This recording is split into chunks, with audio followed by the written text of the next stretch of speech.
Some people follow the narrative. Others citing it will call it before it happens. Time is a way of vindicating those who speak the truth. True. Thank you. Courage to say it. America, you first. God bless you, Nick. You have been vindicated. Long live the Republic. Fuck Trump. Thank you for the big super chat. Appreciate it. $20. First time chatter, but I've been watching since Charlie died. The apology is not for fun. Christ is king. USA. Well, I appreciate it. That's okay. It's okay. Been around a long time. Small down brand, maybe for their He's close to him. Yep. He's closer to you and Pam than most others. He has the Hebrew genius.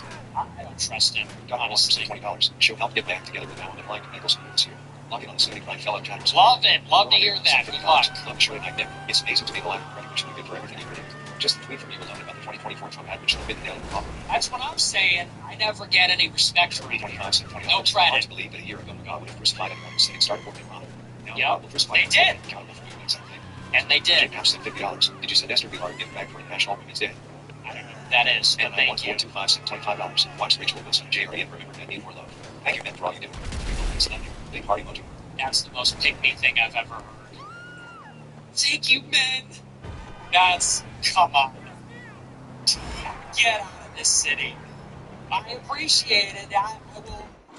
I'll take it in the spirit in which it was given, but holy pick me. 42 cent $20. Got me back into my Catholic faith since finding the show. God bless. Mine's preacher uncle has me at lunch. Guy shills for Israel all lunch and says all he wants is to kiss the wall for beating. Good lord. Crying face emoji. That's crazy. Sorry, losers said $20. The NPCs Damn, are that's just like seeing stuff blow up. crazy. I'm leaving for basic soon, ready to die for our greatest ally. Hey, lots of luck, man. I hope you survive. I hope you don't get killed by Christopher Israel. said $50. Got a scam text from Big Scary for this close race. Super chatting the donation. Whoa. Thank you. CN7 said $20. Would you consider going on Tucker again? Like his word, but he needs to concede to what you said. This is about Jewish identity. I'd give he dances around into preserve connections, but he must concede. Yeah, obviously I would go on a show again. I love when people, would you go on one of the biggest platforms you've ever been on? What do you think about that? I don't know. Said $20. I got title Holly by a masturbation machine. You made it funnier. It's crazy that you just made it funnier. That's hilarious. $20. Average is $3. Fun fact. Only 15 to 20% of Muslims live here. Third workers from countries like Somalia, Sudan, how to fetch representation of actual Muslims by design. Oh, that's crazy. No, it's not all Arabs. Oh, man. Oh, what are you going to tell me? The biggest Muslim country in the world is Indonesia. The most populous Muslim country is India. Like, hit me with your Muslim fun fact that's going to dumbfound some low information American. Oh, I never realized that not all Muslims were Arabs. I'm in third grade and I have no idea what I'm talking about. Thanks so much. That's crazy. Their own country's destruction to do and be part of Chad's harem. Typical women. Every time, every place. People say it's these modern women, it's these Western women. Dude, the Iranian women are betraying their country so they can be whores on OnlyFans. It's unbelievable. Overboard said $20. Nick, 7 U.S. troops spent $9.8 million into the Iran war. I love your lives in the America First. Thanks. Nick, Thanks, appreciate it. Florida said $100. Thanks for the great content. Thank you for the big super Pepsi said chat. $20. Been trying to get spoilers and watching for 1.5 years. Never budged until I showed your 2024 tweet. Now they're all in after watching all Let's go. If Iran war bad, but slight delivery. Yeah, it's accelerating Electric things. Eagles, $20. Increase the picture, just more theory is how we guide our marriage to see this war is just. Wish more people heard it. Maintain broadcast at $25. Hi Nick. 23 significant apply for the AF internship. I have experience in accounting/project management. No women. Some Callahan said $20. Nine. I'll truly believe you for the same game because you saved what you did in practice. Trump/Megan skip Israel and one. Thanks. Honestly, we're beyond caring about. Arsenal Warriors said $425. They're making it easier and easier to vote Democrat at 26. Hell yeah, they are. Thank you for the huge super chat. I appreciate it. Thank you so much. No sevens in the chat for Arsenal Groiper. Yes, they make it easier with every passing day. It's gonna feel good. Care about this one. Some are having a good take on how big of a deal it was when Obama blew up the Kunduz hospital in 2015. Now it's almost indisputable that it was Tomahawk missile that blew up the school that killed 100 kids, and nobody seems to care. Nobody cares. $20. I found some interesting details about Professor Jack. We'll try to thread exposing him tomorrow. I'm such a genius. Interesting. What the hell? $20. Watch it ran down on this flag. Russian top of the Syrian puppet state regime using Iraq militia and the IRGC forces with the help of Russia and other unknown states in the coming months/years. Really? Wow. Zayn said $20. Chris Bono is in Israel and he says Israeli civilians feel this is America's war and they're helping America. I found that interesting. Travis 23B said $20. That is interesting. We've lost either way. Iran is unlikely to forget, let alone forgive. We will pay an hour later. Super said $20. Way too many millionaires in the timeline. No nigga, before it's hard based just because they wear blue hat and post massive pics. Guys, I'm so tried and anti-woke. Literally go die in the hole. Never seen. Never good. The AGL sent such comments. Never. Facts. It's all simping. Gotta get the simping under control. That's what it is. That's what it is, especially with the Christian guys. As one of them. But I see it with a lot of Christian men. They're all like, no, but my girl's different. But I'm religious, so that means the rules don't apply anymore. My angel, she would never. Okay, look, it's the Flash, bro. $20. Flash. Thoughts on possibly doing a free stream with Paul Town and Mindset? I can help set it up. Oh, could you? You'd do that for me? Wow. Russell said $20. The straight support use would be free and open to any country that expels the American and Israeli ambassadors. Yeah, that was Soldier said $20. Times are dark when Jesus wins in the end. God save America. USA emoji. Well, yeah, the apocalypse can always happen. Thanks for the white bill. $50. Okay. Russell said $20. IRGC Brigadier General Sarnari Rahim Jabari stated 9 hours ago. We are prepared for 10 years of war. At least 10 years. Yeah, it's all just Bill rhetoric. Country Texas said $25. Will Israel falsify Gallon song? I don't know. Maybe. Means that in our parish, and you remain in my prayers. May God protect and keep you. Looking forward to the bush show with $100 per month channel. Double budget. Oh, yeah, I almost forgot about that. Thank you for the big super chat. I appreciate it. Thank you for your prayers. I need it, man, because it's getting weird out here. It's getting dark and sad and not good. But I appreciate it. Thank you. That's not destroyed by enemies. I don't know what places that still dealing with you. I look like a travel agent. I have only been to like 3 cities in Europe, okay? I couldn't tell you. Well, Google it. Try Claude. It's cheaper. What's the best place to visit in Europe? I don't know, dude. Am I in Europe all the time? I'm chained to this desk like a fucking bitch, doing this stupid-ass show every day. You think I get to go and hang out in Europe? I have to sit here and tell you people what to think. Otherwise, you get tricked by Candace Owens. Oh my god. Well, Owen can never do that. So, I'll let you know. You want to know the best place to visit in Europe? I'll let you know when I retire. And I just start living my life. Defense rates No limits. New York City IRS. Golden Streets Splatter remains voters at $25. What books do I read to get smart like you? Right. Anti-Semitic at $20. Did you watch Asma Gold Streams about Iran War? Really love the guy, but his takes have been atrocious regarding this. Yeah, I heard. Thanks. Does that China make a difference? Should we be more vocal or focus on power? Okay, didn't follow it. April Rover said $20. Your perseverance and dedication to the truth has enriched all our lives beyond measure. I am so grateful. Thanks! I'm the only one doing it, man. $25. Hold I'm down not much for older it. than you, but I grew up on 18 in Archie Bunker. Bred to be based. No China's play. Diabolical Boomer Super Chat. I grew up on All in the Family and the A-Team. Amazing. Russell said $20. Vietnam was such a disaster. I often wondered how it could have happened. Now I'm watching it happen in real time, and most Americans love it. They truly thought this was going to be easy because of our superior military might, just like Vietnam. Similar. Village Cell said $50. Just live life and breathe your voice. Somehow we're going to get there. Breathe air.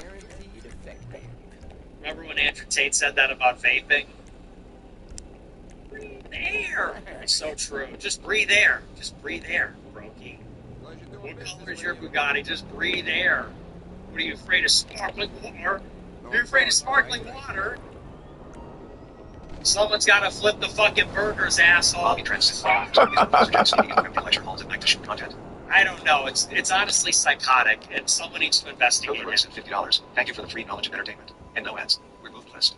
No ads. Only 225 said $20. Yes. Longhorn Road.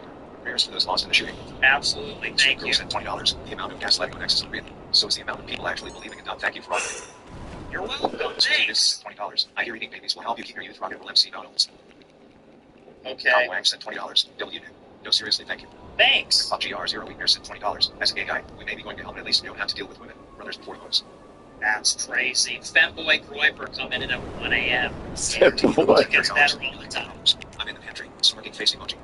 I don't know what that Yahoo means, is but thanks. $20. Gag gang. Thank you. How about you, Yahoo? Not even a little bit. This is Tel Aviv. Your problem is you don't know where you are. Plus 100 once and $200. True story. In 24 hours of Trump's election night party at FL and was trying to squeeze the people to get in front of him for good speech. People were annoyed at me spent jokingly say sorry. I'm Jewish with a fake 2 voice. Someone hears us and started showing me left away from me. No, you don't understand. He's Jewish. He needs this. That's hilarious. No way, that's gotta be made up. Very funny either way, though. Thank you for the big super chat. Well, I'm Jewish. Oh, I man. have to teach Trump I'm Jewish. This is important. Israel is about to become the number one most powerful nation in the world. That's really funny. Thank you for the huge super chat. Works like a charm, huh? The funny thing is they can't really call you on it for joking, because otherwise that'd be super offensive, you know? come up with the most obnoxious fake Jewish voice. People won't even pretend like they won't even try. You know, to call you on your Chris 65 cent $20. What's one piece of advice that got you through your toughest life moments? I don't know, man. Be a man. How about them apples?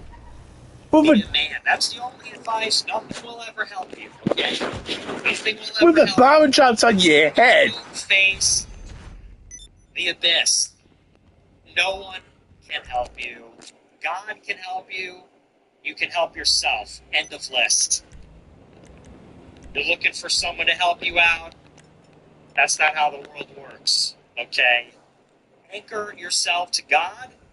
Be a man. There's your John advice. 27 cent $20. Real OGs remember Nixon Senator for that one Michelle Malkin stream from 2020. I don't. THC sent $20. Thanks. Nixon 500 sent $100. God bless you, bro. Before watching and listening to you, I was blind and living for myself. You've opened my eyes to the world. Been reading scripture lately and it's felt so fulfilling. Thank you. AF Ash. Love to hear that. Thank you for the big super chat. Other For sent you. $20. Casey Bush running against me back where the look. Oh, thanks. 235 I sent $20. Would you have a child with the women who got the vax? Nope. Absolutely not. Jesus first sent $25. I like it. Absolutely not. I just don't understand your justification for it. Help my unbelief, please. No. Here comes the truth sent $125. Happened to see Ryan Gosling was in SNL this weekend, so check it out. I have to think you've seen his first lead role, Believer. He's no Edward Norton like in American History X, but I think he pulled the role off. That's crazy. Yeah, I don't get some kick out of watching movies about skinheads because I'm a fucking normal person. I'm sure he's alright, Gosling and The Believer. That's my second favorite movie about neo-Nazi skinheads after American History X. Yeah, I don't know. I don't like watching movies about neo-Nazis curb-stomping black people because I'm normal. Actually, I'm not a sick, twisted individual. I like La La Land and Oppenheimer. Okay, I'm not like collecting movies about GLR and William Luther Pierce, you freak. But I appreciate the big super chat, but that's just like totally insane. Vegan Roy percent $20. Goob underscore YouTube just exposed Jedi on including a 15-year-old to be up. Well, but guys, there's problems with him too. I'm trying to say he's a bad guy. I mean, no, I'm kidding. Wait, stop. Don't record that. Delete that clip. It's just classic. Spooky Big sent $20 Leia. to go on Sean Ryan's podcast. He was talking about you recently. Yeah, definitely. Would I go on another million subscriber podcast? Let me think about it. Yeah. Okay, another great question. Super informative. Okay, that's our last super chat. Some of these are a little crazy tonight, but you know, whatever. It's fine. Honestly, it's fine. That's all I got for you. Remember to smash the follow button, smash the like button, leave a comment. Oh, there. Come on the air Monday through Friday. As always, thank you to our top super chatters. Big special thank you to Arsenal Troiper. Here comes the truth, Jack the Ripper, Muzzy, Willie Nail, Dragonborn, Zizbit, Kuiper in the Swamp, Just a Girl, Jacob Billy, Retarded Florida, Kuiper Mom, and Nick 7500. Thanks to our top super chatters, all our super chatters, everybody that watches, we love you. I'll see you tomorrow. Until then, have a great rest of your evening.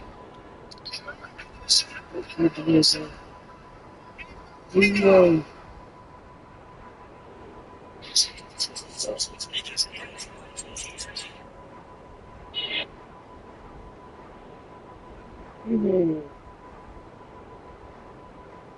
you get home? Jesus is way.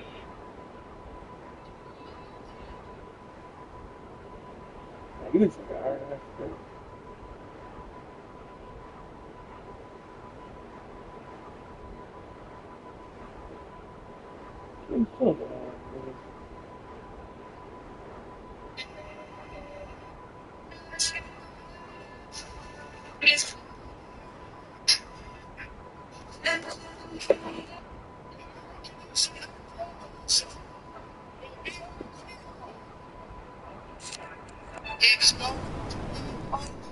America first. America first.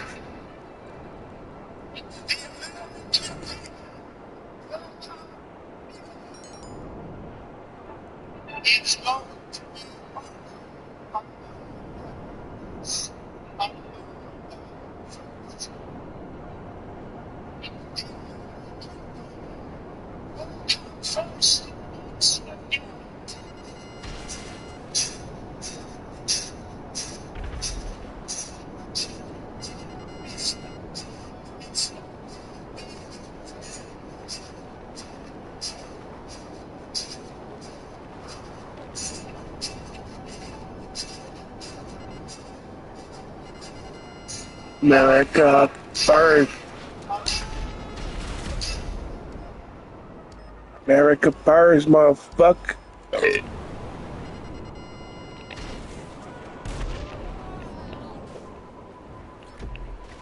Get fucking bent, bro. Bitch ass nigga.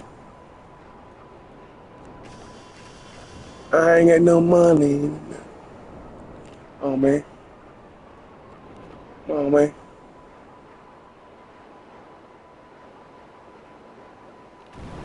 Come on, man. Day 10, in America first. No money. Ain't got no money.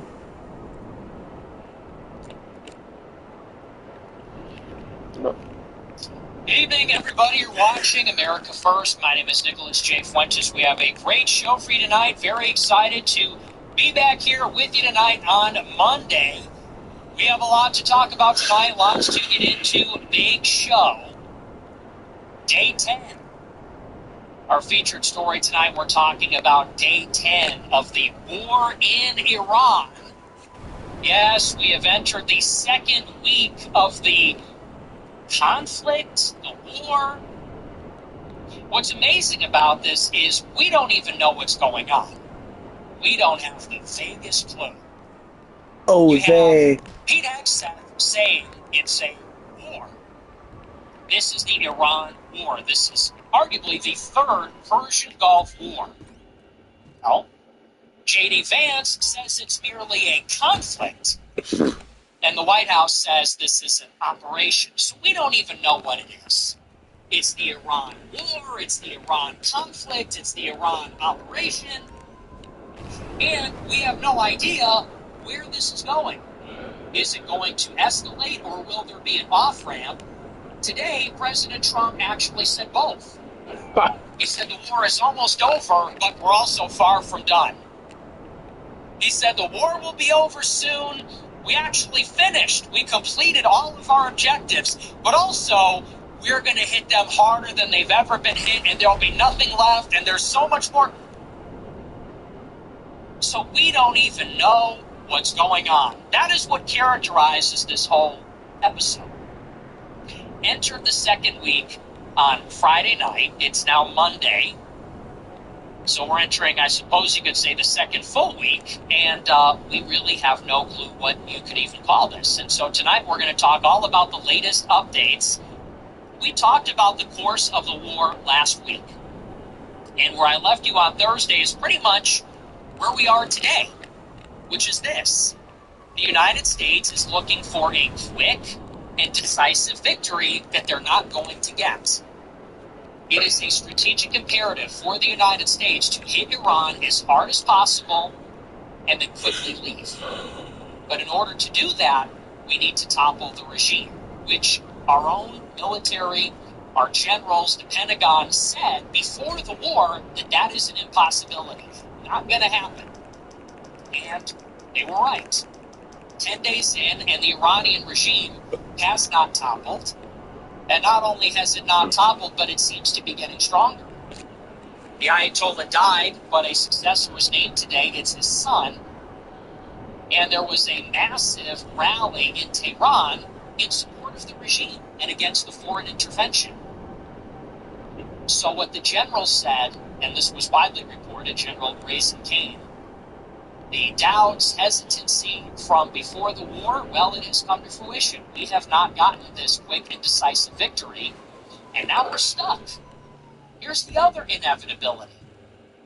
Not only is Iran getting stronger, but they are still carrying out missile strikes, not only against the Gulf states and Israel, but maybe most importantly in the Strait of Hormuz, which they knew they would do. Oh, fuck. Everybody has said, for as long as we have been in a conflict with Iran, that the thing you got to look out for, the number one risk, is that Iran will shut down the Strait of Hormuz. And this is the narrow passage which separates the Persian Gulf oil from all the Gulf countries in the Indian Ocean. And with Iran lobbing surface-to-sea missiles as well as drones and other projectiles, none of the ships are getting through, carrying all that oil, liquefied natural gas, copper, other things. As a result, global oil prices hit $120 per barrel of crude oil over the weekend.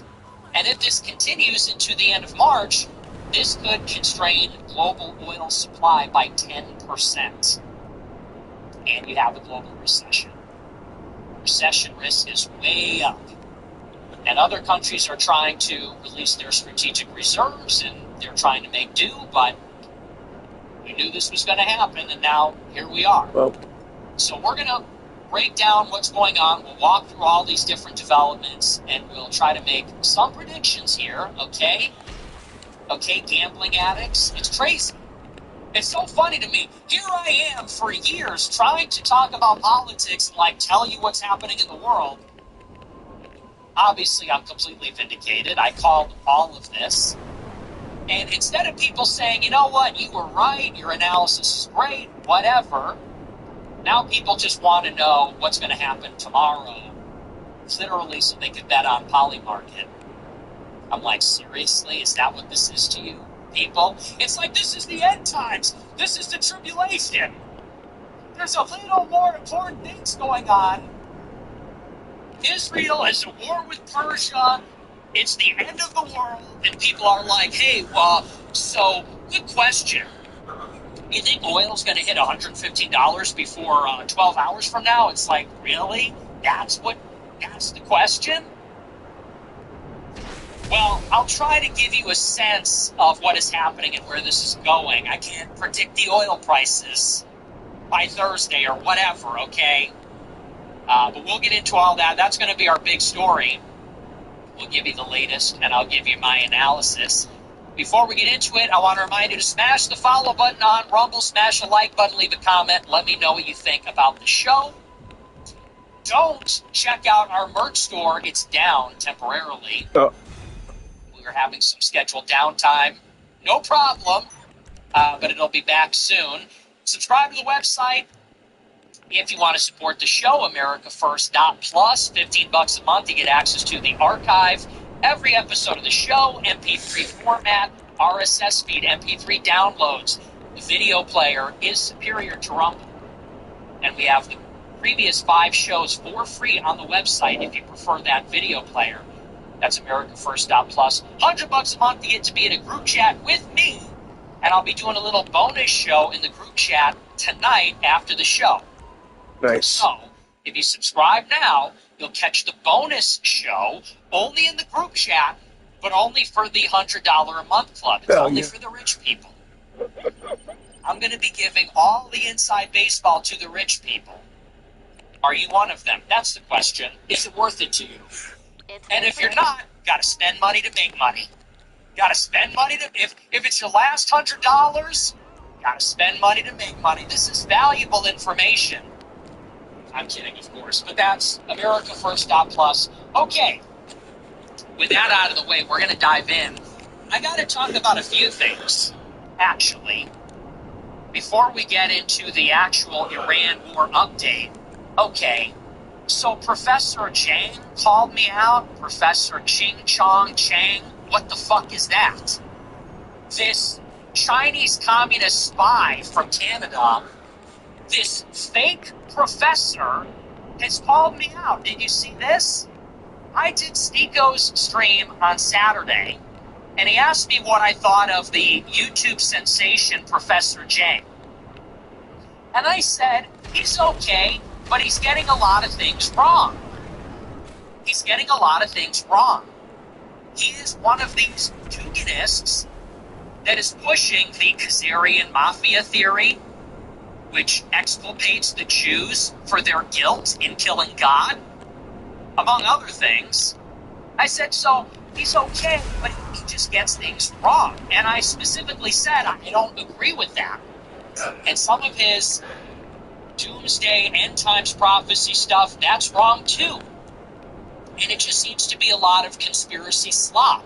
He is one of these people that believes that Trump went to war with Iran so that he could run for a third term and stop elections from happening. So it's this weird mix of Jesuit, Freemason, Khazarian Mafia, Resistance Liberal. It's just all this conspiracy slop in a pot all together. And I said, yeah, I don't think this is true.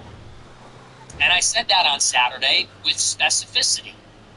Well, Professor Chang fires back on Sneeko Stream and says, well, I think Nick Fuentes is a Fed because the conclusions he's drawing don't come from first principles. He's being paid to say things. Paid to say things. First of all, who even are you? When you do your classroom lectures, are there even people there? You call yourself a professor. I think you're a high school teacher, so that's for openers. So who are you lecturing about geopolitics? Your degree is in English. You got a BA in English. You teach high school. But you're giving these courses on YouTube. Is there an audience? We don't even know about geopolitics and eschatology and all this other stuff. Honestly, is it a class? Because that would be really disturbing if there wasn't. Could you imagine? He's on like a whiteboard drawing and he's writing all these words on it like this is a lecture. He's writing like, so Iran is Muslim. That's literally, he goes, so Iran is a Muslim country. Muslim. And they're going to try to have an uprising. And he's writing on a whiteboard. You think this is his lecture for his university. It isn't. He doesn't teach it. He doesn't teach at a university. So that's just like scary, actually. So he's calling me out, and I just want to say with some specificity what conclusions of mine are wrong. I'd love to hear it. I'd love to know which of my conclusions don't derive from first principles. That's my challenge to Professor Chang, because I told him what my problem is. The Khazarian theory is bullshit. It's just fake. There's no genetic evidence to support it. There's no historical evidence to support it. To the best of our knowledge, that is actually a Jewish psyop, which is meant to prevent Jewish people from being blamed for killing Jesus. Okay? He also says that I don't know the difference between Judaism and Zionism. Well, Zionism proceeds from Judaism, obviously. Cannot separate one from the other. They're inextricable. So that's my problem with you. Now I want to know what conclusions he thinks I'm being paid to say. I'm really curious about that. But I saw it on Sneeko Stream, and I'm like, this like Chi-Com from Canada is now calling me a Fed. Here's the difference. I've been doing this for 10 years. Where did you come from? Oh, I know. You got deported from China because you were working for the U.S. government with PBS. That's what we know about you, buddy. So what's the beef? We got a problem? Hey, let's solve it. I didn't like that. That was crazy. Big mistake. And you know what? I'm kidding a little bit. I'm being totally serious, but I'm hamming it up a little bit. But you know something? It is actually really depressing. Because we are in this just... It's hard even to find the words. We're in a war with Iran. For those that are just joining us, that have not been around the block, it is hard to convey the gravity of the situation. Not just because of how unthinkable it is. We did Iraq. We did Libya. We did Syria. The ramifications, we're still dealing with it. The cost, the refugee crisis, the footprint for American empire, we're still dealing with all of that. In many ways, the Trump revolution, this political moment that we're in, is a product of that. And here we are again, another war in the Gulf. That's really what all these wars were. You had 1990, Desert Storm, the first Persian Gulf War. 2003, Iraqi freedom, the second Persian Gulf War. 2025-26, the third Persian Gulf War against Iran. It's unthinkable. And the consequences of this are even more unbelievable. which is that Israel will have hegemony over the region. They will have succeeded. It's a different world. And anyway, we're in the middle of this. People have questions. They want to know what's going on. And it's our responsibility to tell them. Okay, it's our responsibility as someone with a platform and someone with information, and it is for other people too. And I just feel like you have a lot of bad actors that are flooding the zone now with just garbage, with just slop. And by that, I mean, and again, listen, this is a time for unity, but I see someone like Candace Owens who says the Khazarian Mafia is bringing the world to the brink of World War III, and you go, it's not the Khazarian Mafia. And you got these guys like Professor Jang, and they say Trump doesn't want another election. That's why he's fighting in the war. And it's the Frankists from 300 years ago. And you see this kind of stuff, and you go, these slot merchants are winning. They have a big megaphone. They're flooding the zone with garbage. Garbage takes. Oh, it's all a distraction from Epstein. This, that, and the other thing. And it's really difficult to watch because this is a moment when everybody should be rallying to the side of the truth, and we're getting a half-truth, which is almost more insidious than an outright lie. I think that's a Mark Twain quote. But the half-truth, something that approximates the truth, is actually in a way more nefarious. And you can call that a limited hangout, you can call that a psyop, you can call it whatever you want, but let's be very clear about what our problem is. It's a Jewish problem. It is a Jewish problem. It's not purely Zionist. It's not Frankist. It's not antinomian. It's not the Khazarian Mafia. It's not any of these things. It's not aliens. Some people are bringing that one back. Let's be very clear. What is happening in the Middle East is the Greater Israel agenda. As it was written, for actually centuries, maybe millennia, but specifically as it was articulated by the Likud Party in the 1970s and the 1990s, they are on a quest to basically destroy every one of their rivals and neighbors in the Middle East. And we've seen it. They have done that. But specifically as it was articulated by the Likud Party in the 1970s and the 1990s, they are on a quest to basically destroy every one of their rivals and neighbors in the Middle East. And we've seen it. They have done this in Iraq. They have done this in Syria. Now they're doing this in Iran. And where does this agenda come from? Well, it comes from this messianic Jewish belief that the Jewish people have to return from the diaspora, return from exile to their promised land, rebuild the third temple in Jerusalem. Well, rebuild the Jewish temple, that would be the third iteration of it.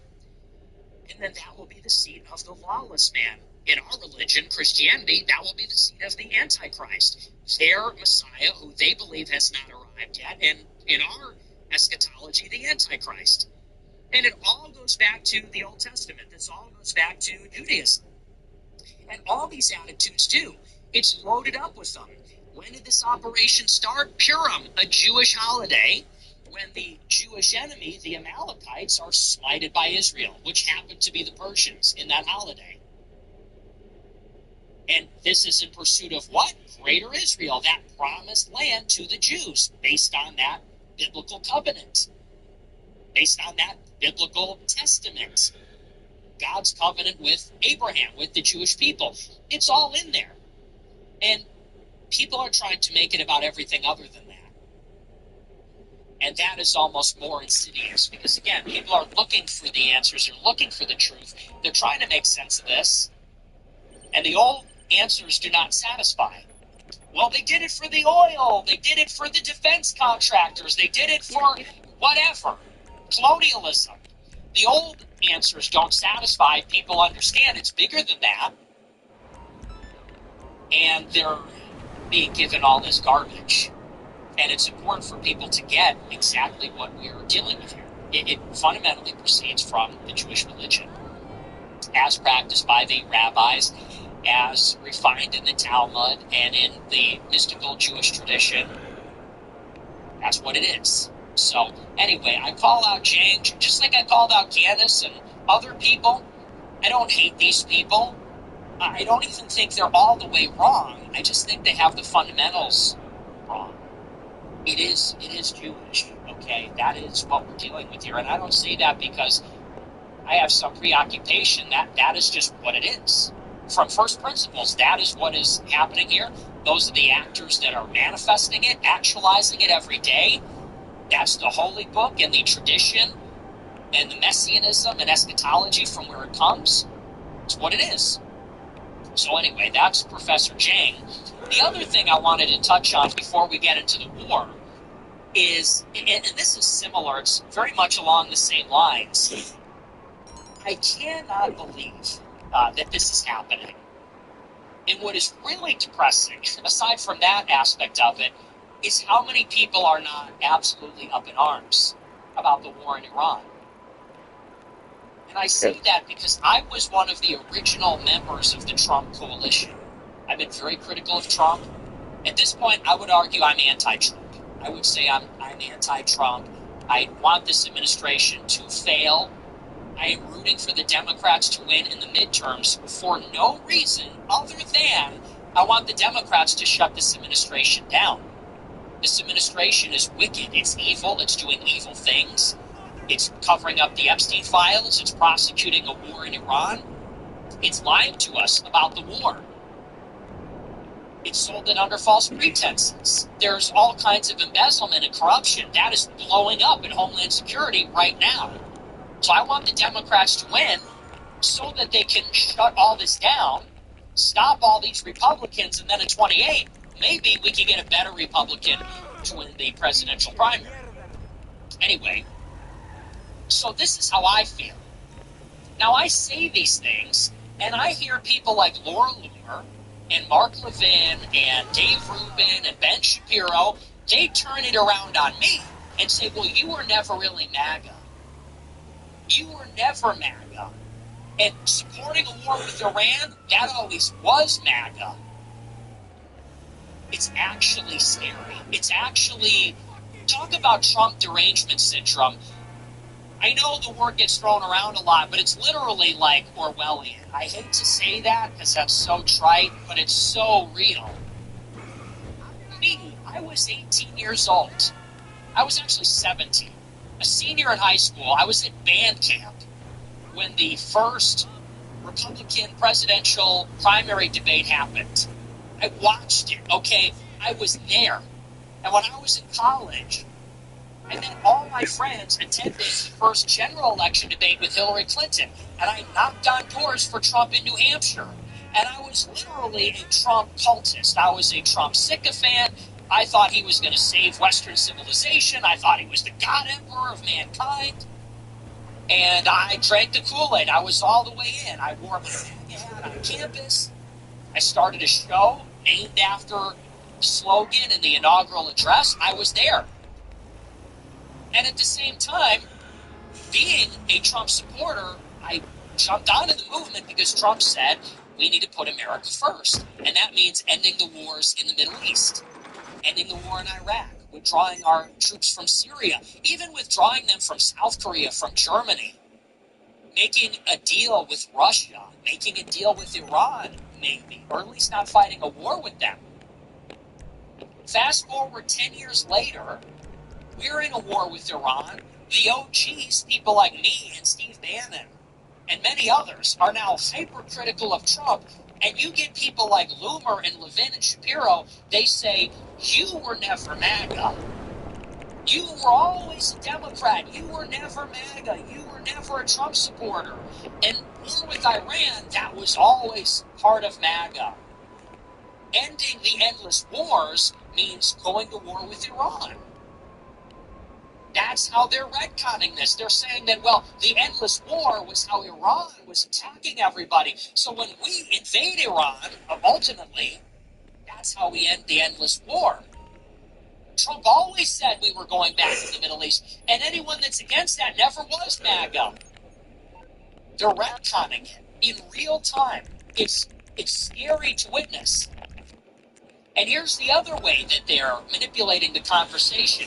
many people are falling for this. I see all of the Trump sycophants and shills on Twitter.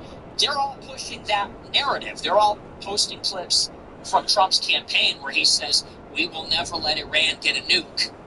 And they're saying Trump was always about invading Iran. Here's the other operation they're running. They're now trying to ramp up the anti-Muslim thing all over again, just like the Bush era. And in coincidence with this, they're trying to ramp up all the anti-immigration sentiments. So we're at war with Iran. There's credible talk inside the administration that we will invade with ground forces, talking about Delta Force deploying to seize the nuclear materials or destroy the missile launch platforms. It's totally insane. It's just like crossing every red line, fundamental betrayal of any and every America First principle. And so what do? They send in the Trump shills to say, well, let's talk about immigration now. And let's talk about Muslims. And now you have disinfo operators and you have other agents and provocateurs out there trying now to incite a kind of anti-Muslim movement. One of them, his name is Jake Lang. And maybe you've seen this, he's a Jewish activist. There are literally photos of him in Israel kissing the wall, making out with the wall, with the fucking tube on his head and everything. He is the most Jewish-looking guy you've ever seen. He's the most Jewish-sounding guy you've ever heard.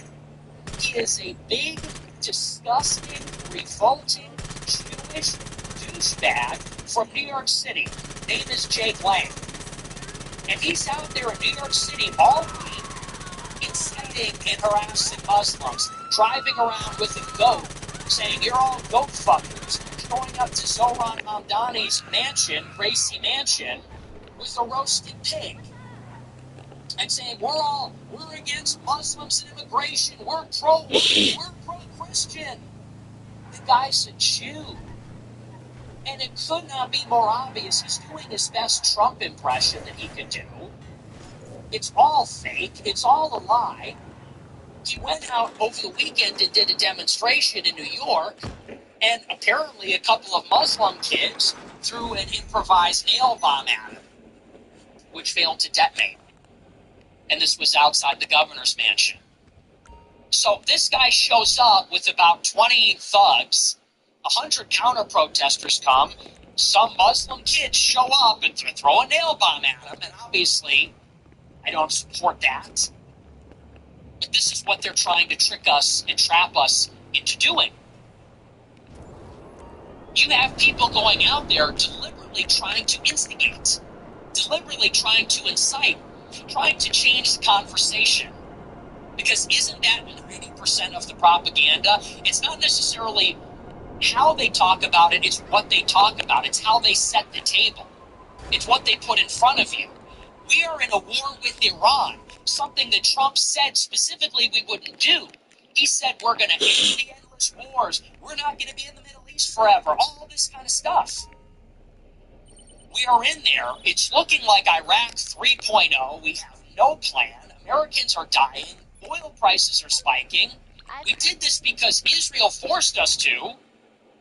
Approval rating is tanking, and we're already in bad shape for the midterms. And what's going on in New York? Some Jew is out there LARPing like a Christian nationalist, white nationalist, trying to instigate with Muslims.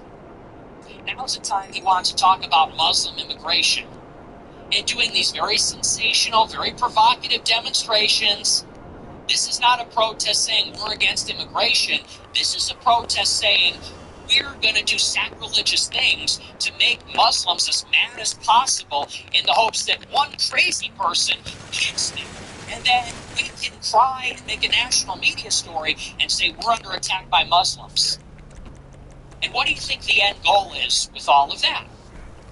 The end game is that then all the white people you're going to dangle the keys in front of their face, jingle keys in front of their face, look over here, and all the stupid white people that voted for Trump, all the stupid conservatives that voted for this, are now going to be thinking about, oh, Now we're going to talk about Muslim immigration. Now we're going to talk about Hart Celler. Now we're going to talk about immigration. And not only that, but we're going to say, oh, Muslims are over here killing us? Well, good. I'm glad we're bombing Iran now. Muslims are attacking us in New York? Well, I'm glad we're now bombing them in Iran. This is great. Good on Trump and all the conservatives for doing this. And people are falling for it. You would think that is the most obvious playbook. They ain't say none of that shit in the fucking... That's the whole point of 9/11. Stand down, let the Muslims attack us, and then what does that do? It makes the Americans want to fight Israel's enemies, the Muslims. And they said it themselves. Israelis, eyewitnesses on 9/11, they're on video being recorded right after saying, Jewish Israelis are saying, we are glad 9/11 happened. Because now the Americans will identify Muslims as the enemy, just as we Israelis identify Muslims as the enemy. Netanyahu said the same thing. He said, good, now they're taking it seriously. And what did Israel try to do in the months and years after 9/11 with Afghanistan and Iraq? Tried to take over the West Bank. Tried to kill as many Palestinians as possible. We did this already. We ran this playbook. We've seen this movie. This was 25 years ago. The psycho anti-Muslim thing. We got to kill them over there so we don't have to kill them over here. Invade the world, invite the world. We did this. We've seen this. We were tricked. They created a false pretense. They created a pretext to get Americans, which were enjoying our peace dividend from the Cold War, that weren't seeking enemies to destroy. They tricked us into going and fighting their wars by convincing us that their enemies were our enemies too. And now we're doing it all over again. It's identical. Saddam Hussein has weapons of mass destruction. We have to act quickly. Iran is 2 weeks away from a bomb. Saddam Hussein is sponsoring terrorism. Maybe was involved in 9/11. Iran is plotting to kill Trump. And Iran is the #1 sponsor of terrorism in the world. Saddam Hussein's committing a genocide against the Kurds and killing people indiscriminately. Iran killed 70,000 protesters. It's identical. It's the same story. And they're trying to get us to support it in exactly the same way. And you know what's coming next. They're egging on a false flag. You see it every single day. There was a report in the New York Post today, and it said that, I think it was, the story broke from CBS News. CBS News, Barry Weiss, might have been ABC. The story broke today that the military has identified a sleeper cell activation code emitted by an Iranian radio transmitter. They said they're not sure, and they don't know the contents of the message, but they think it originated from Iran, and it might be activating all the terrorists. And then he got Jake Lang in New York inciting Muslims to attack him. Again, not going out there and saying, we want an America First immigration policy, but going out there and saying, you fuck goats, and here's a pig on your front doorstep, your religion's horrible. Literally provoking them, antagonizing them to achieve that desired result. And you have other stories. There was a story this weekend from who knows exactly. They say the FBI is telling police to stand down. Don't worry about an Iranian sleeper cell terrorist attack. It's the exact same playbook to get everybody on board with the war, and people are falling for it. I see so many right-wing Twitter accounts, so many dissidents. They're all up there on Twitter today saying, we don't want Muslims in America. And I saw Patrick Casey. He says Tucker Carlson is smuggling Islam into the American right wing. Smuggling Islam into... What are you talking about? Tucker isn't trying to make people Muslim. He's trying to convince us that we shouldn't go and fight and destroy Muslim countries because Israel told us to. What are you talking about? People say this is about immigration and Hart Celler. This has nothing to do with Hart Celler. Hart Celler and the 1990 Immigration Act almost exclusively brought in Hispanics and Asians. You want to know why we have Muslims here? Because we keep blowing up their countries as Republicans, and then Democrats let the refugees in. That's why you got Muslims here. Why do you have 1 million Syrians in Germany? Because we blew up Syria, and then they left, and liberal politicians let them into Germany. So I see people on Twitter thinking they're clever, saying, well, we're going to use this to turn public sentiment against immigration. Did you forget what just happened 2 months ago? We pulled out of Minneapolis. We stopped the mass deportations. We're done with that. Oh, they're buying a lot of buildings for detention space. I'm sorry, does anybody have those ICE deportation numbers? Did they stop suppressing them? Which they have been since Joe Biden left office? No, they're not restricting immigration. Not any of it. There's no mass deportations. That is something they are dangling in front of you to distract you, to incite animosity so that you will support what is really going on, which is war in Iran, that nobody voted for, that nobody wants, that Israel Technically, they did vote for it because they voted for Trump and you're falling for it. Everybody's falling for it. And here's the last thing I'll say about all of this. You need to draw some conclusions here. The following, which are, last year was arguably the mass awakening. This is when all bets were off. And everybody got red-pilled about Israel. Everybody woke up, right? Everybody's talking about it. I went super viral. Other people went super viral. Piers Morgan, Megyn Kelly, Tucker, Candace. The pro-Israel lobby has lost so many of the major influencers, arguably lost the public, lost the propaganda war. It's a crisis for the pro-Israel lobby in America. And it was in the midst of that we go to war with Iran. What does this tell us? Either way you can. It tells us that popular opinion and public sentiment has basically no relationship with outcomes, with policy outcomes. How many people did we red pill in 2025? Maybe more than ever. Maybe more than ever before. 2024, 2025, maybe more people are awake, more people are red pill. It's hard to quantify. But at the minimum, you know it's way more than before. And it's way more mainstream and way more normalized. And yet, just not even a few months later, we're in Israel's war in Iran. It's hard to quantify the opposition to it, but it's not mobile. Where's the protests? Where's the mass movements? Where's the outcry? Where are the people that have had enough? Like, where is that? Oh, it isn't there. Because it doesn't matter how much you wake the people up, how much you red pill anybody, you still get a war in Iran. Because what our government does has nothing to do with what the people are actually thinking. And these protests that crop up from time to time, let me ask you this. Sometimes you see something happen in domestic or international policy, and the next day you see a bunch of marchers out there with pre-made signs, T-shirts. You gotta wonder, where did they get those signs? Where did they get the initiative?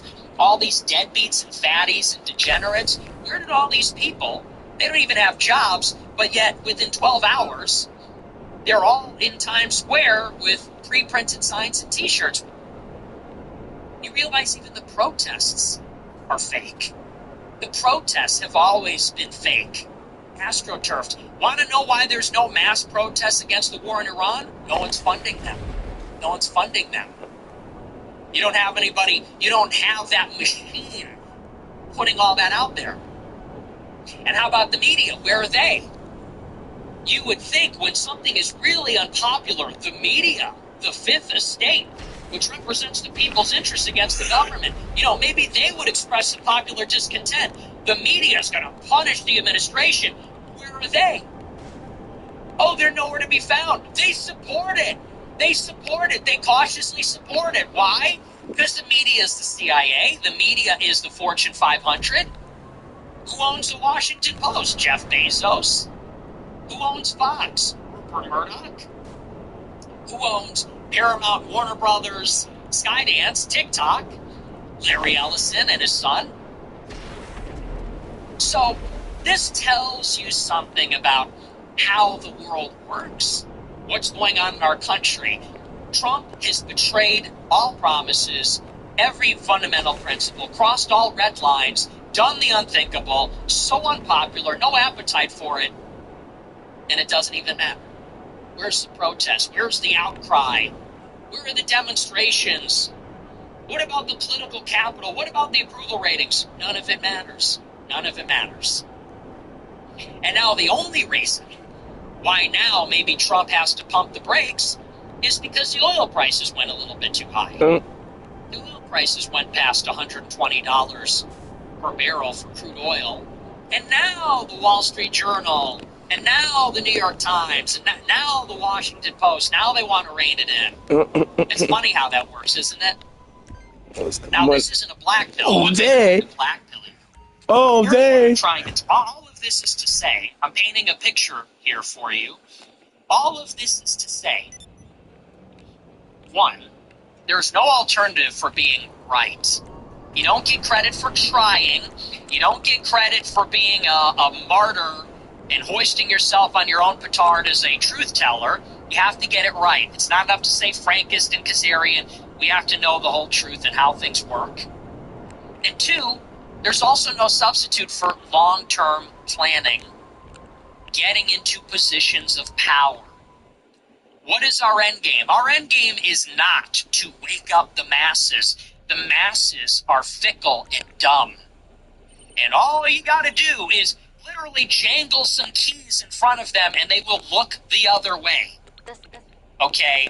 They are fickle and they are dumb and they are easily amused. So do not mistake what I talk about on the show. My job is not to wake up the masses. My job is not to get everybody in some groundswell of popular support and we the people are going to go into D.C. and demand our government back. It doesn't work that way. That's Hollywood. That isn't real. That does not happen. My job is to initiate the finest, a small group of young, highly motivated men, not even women. Women, I don't know, red pill your boyfriend. Women, red pill your kids. My job is to initiate the most talented, the smartest, most ambitious young men, youngish, I guess you could say, to get into positions of power. People say, what does that mean? It's very easy to understand. Get into the institutions, get to the top of a professional field, become a billionaire, a centimillionaire, get into the deep state, get credentialed. Because those are the only people that have a say. Those are the people. You know who has a vote? Peter Thiel. He doesn't even win all the time.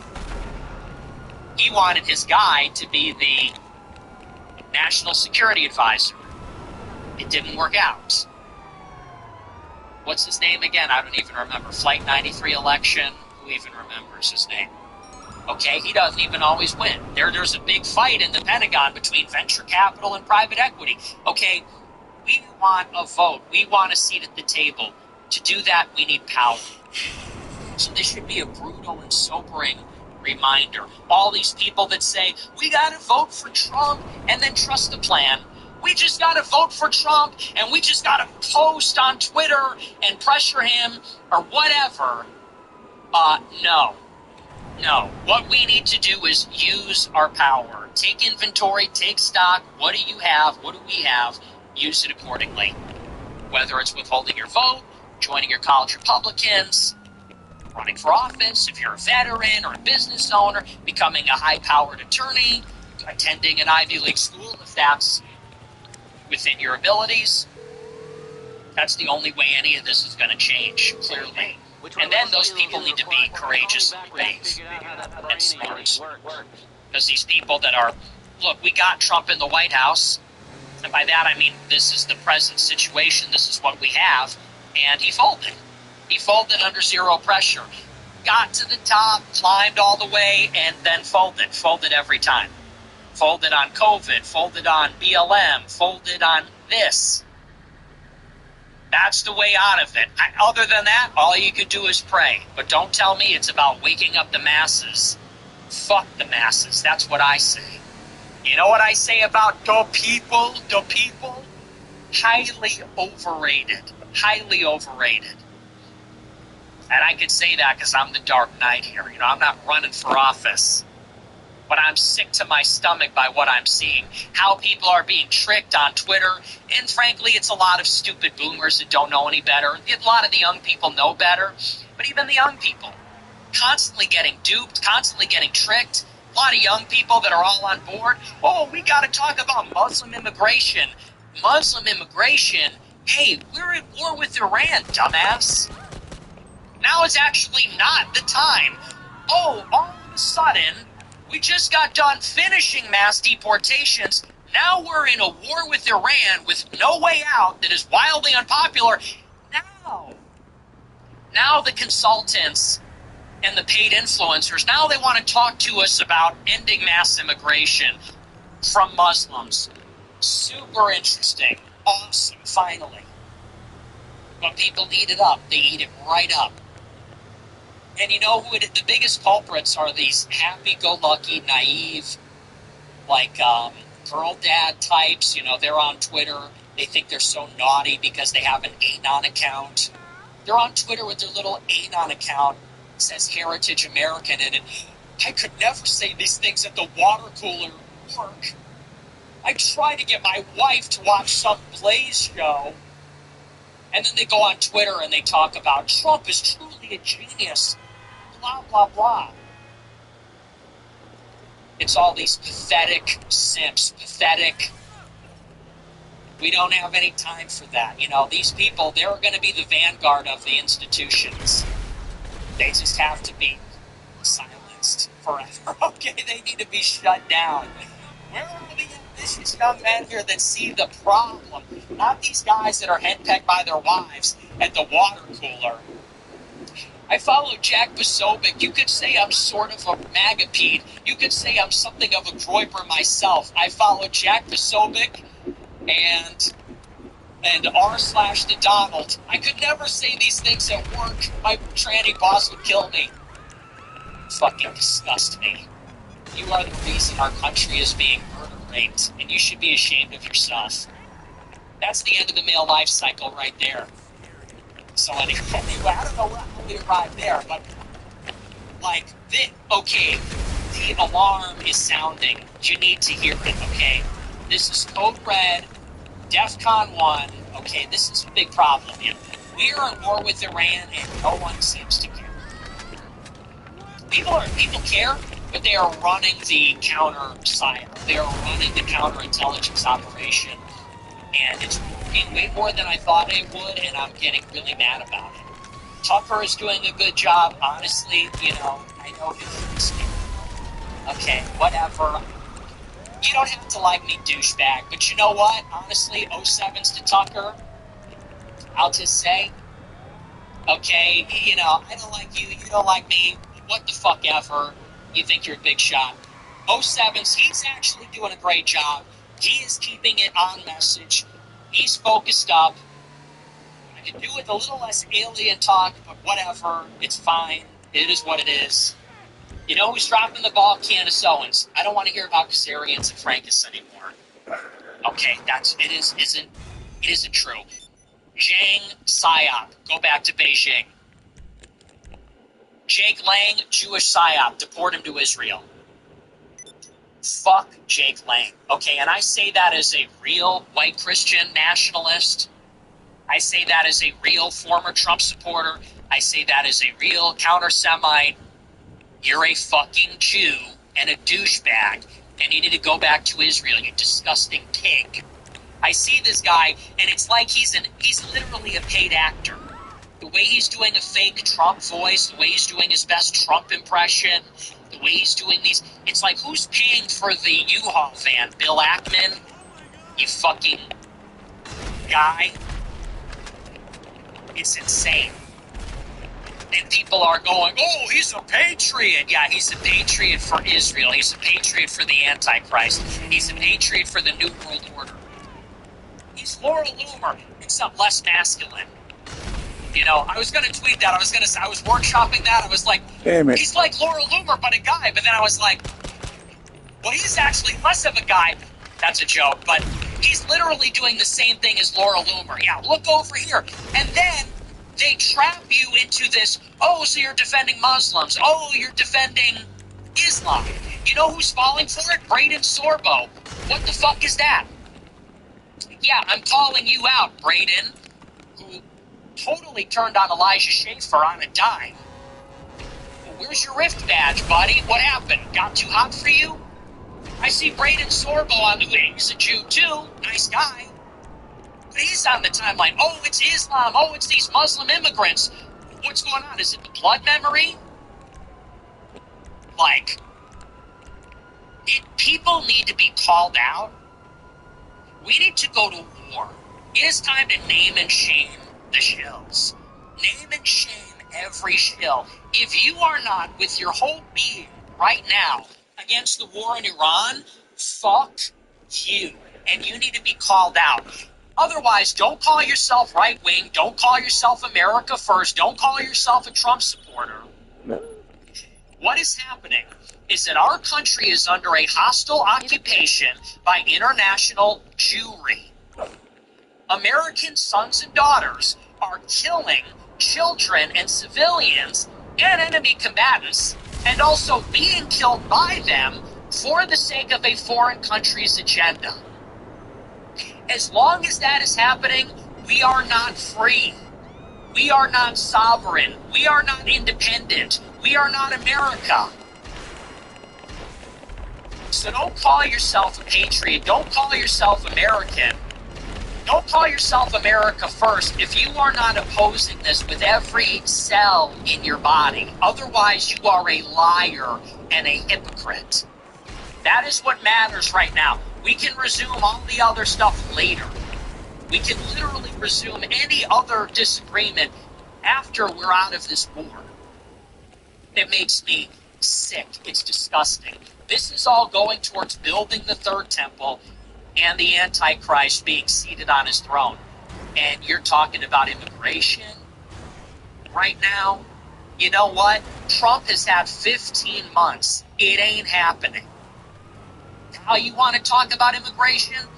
Where was that when Trump was talking about luncheonettes and farmers? Remember that little episode? Remember that little ditty from January?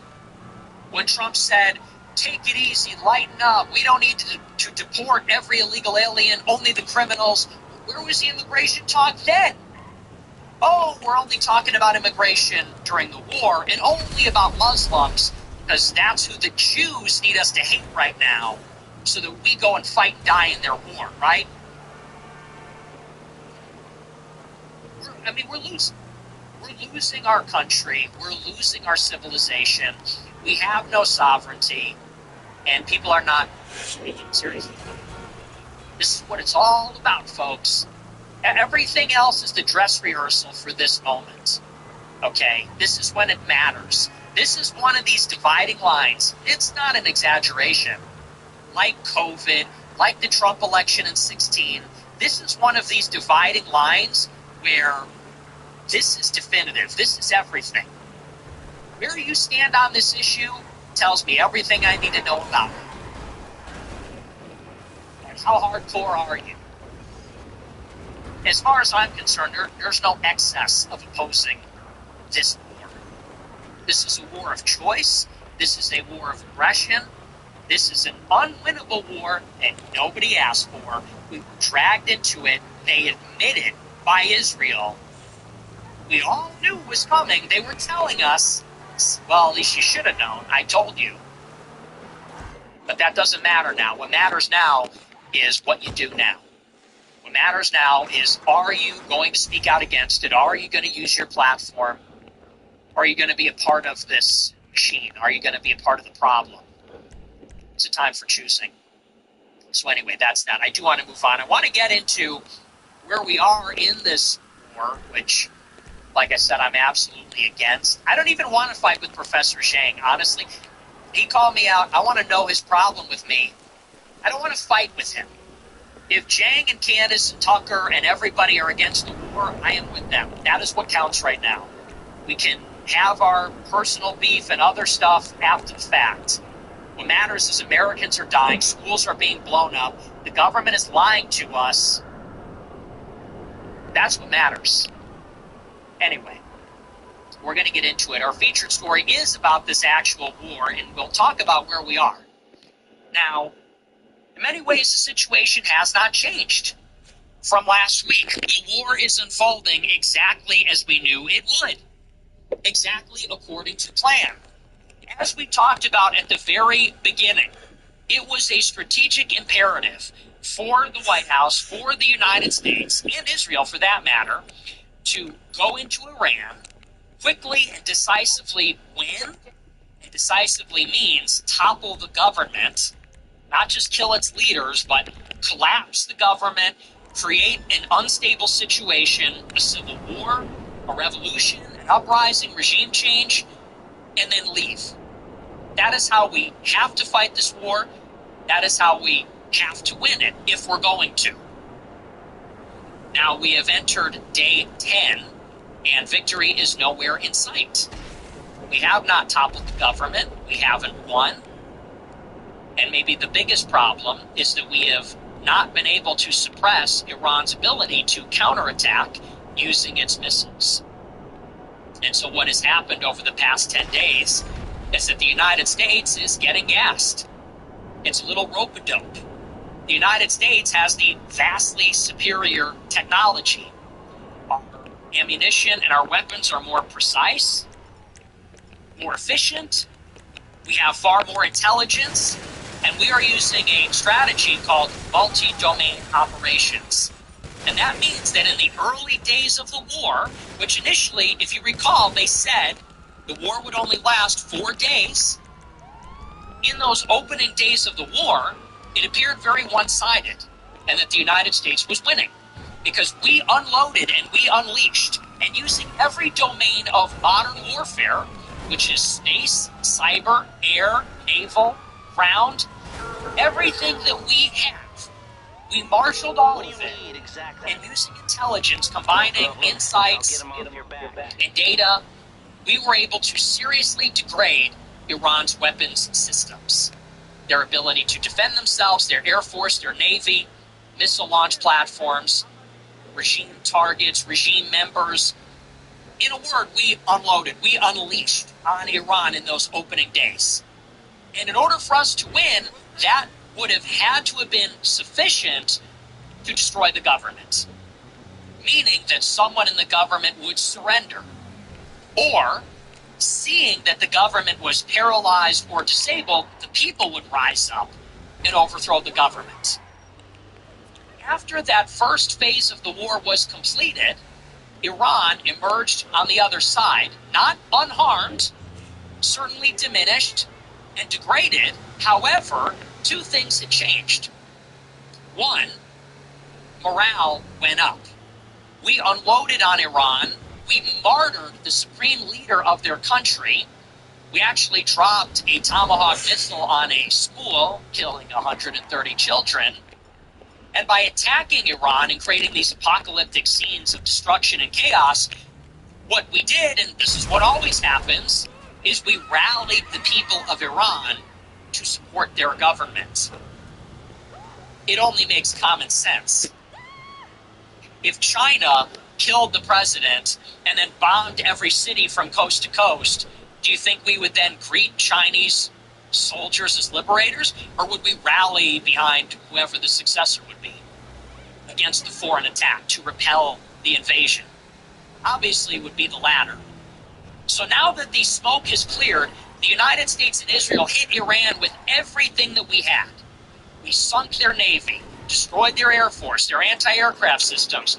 We have some effective control over their airspace, not complete operational control, but maybe in half of the country. Assassinated half of the military and civilian leadership. The smoke is cleared, we hit them with the worst, and now the Iranian people have rallied. And the Iranian Revolutionary Guard, the actual regime, has also rallied. Arguably, the people that are now in charge are more hardline than the people that came before. They're more obstinate. The second thing to change is that Iran's ability to counterattack has not been completely suppressed or destroyed. Now, Iran, as we have talked about, is a huge country.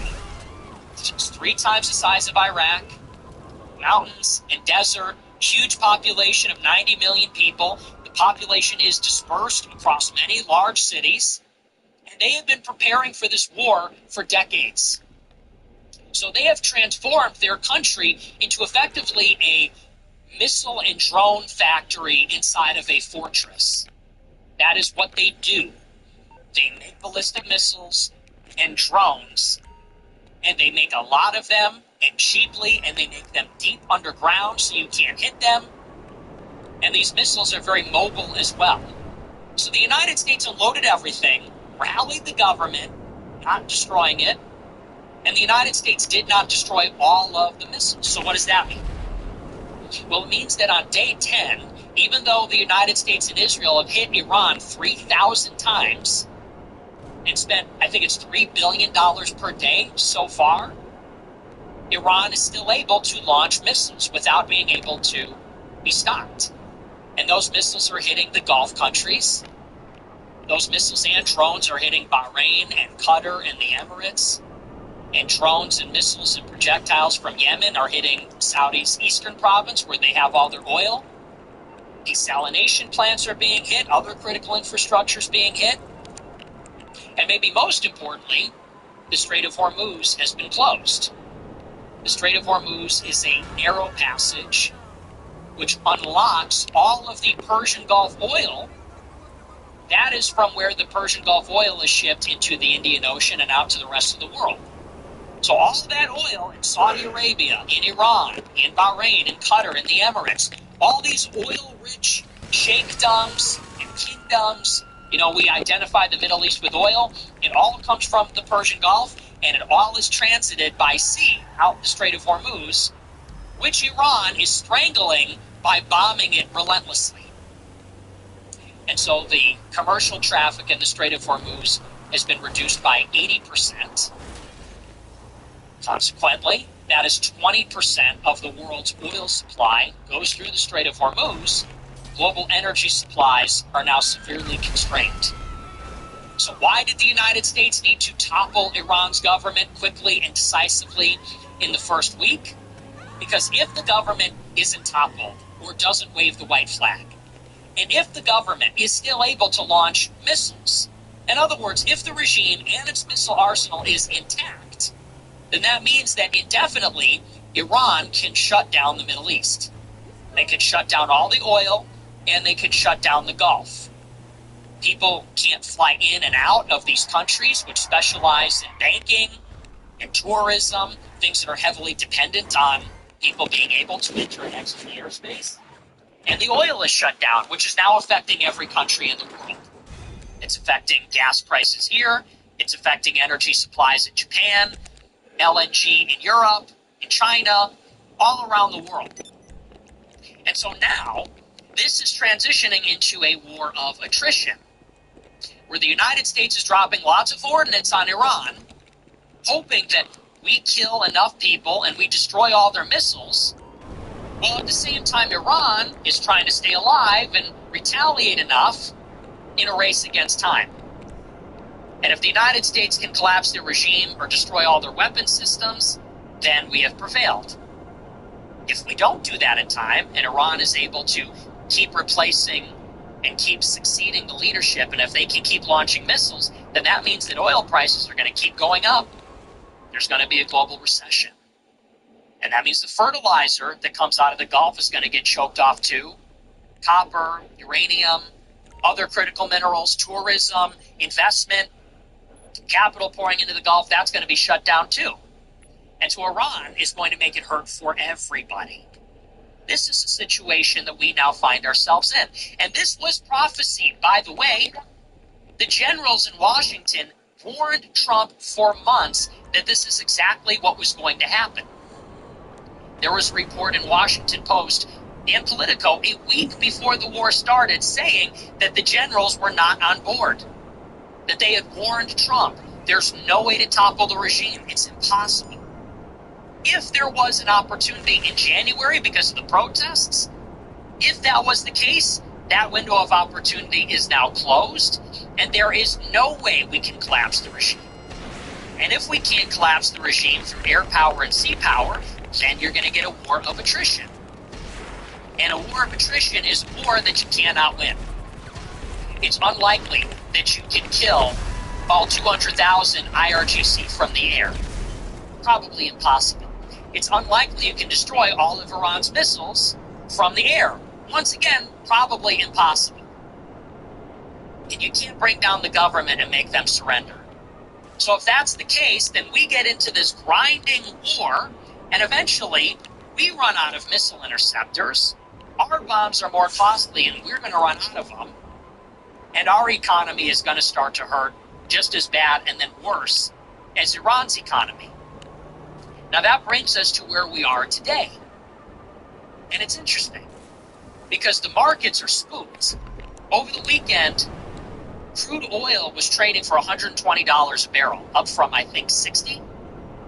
So global energy prices have exploded because of the conflict. Because again, the supply is very constrained because a fifth of it is stuck in the Persian Gulf and can't get out because Iran is bombing it. And so now the United States and our allies are starting to feel it. Japan is starting to feel it. Europe is starting to feel it. The Gulf countries are starting to feel it, and they're getting worried. They're getting worried because their oil is stuck, and their tanks are filling up. Their reserves of oil are filling up. They're going to have to cut production, which is very costly. And they're worried because their critical infrastructure is being hit too. And so now the pressure is back on the United States. Now, what does Trump do? Well, you have two options. You can look for an off-ramp and try to de-escalate. What does that look like?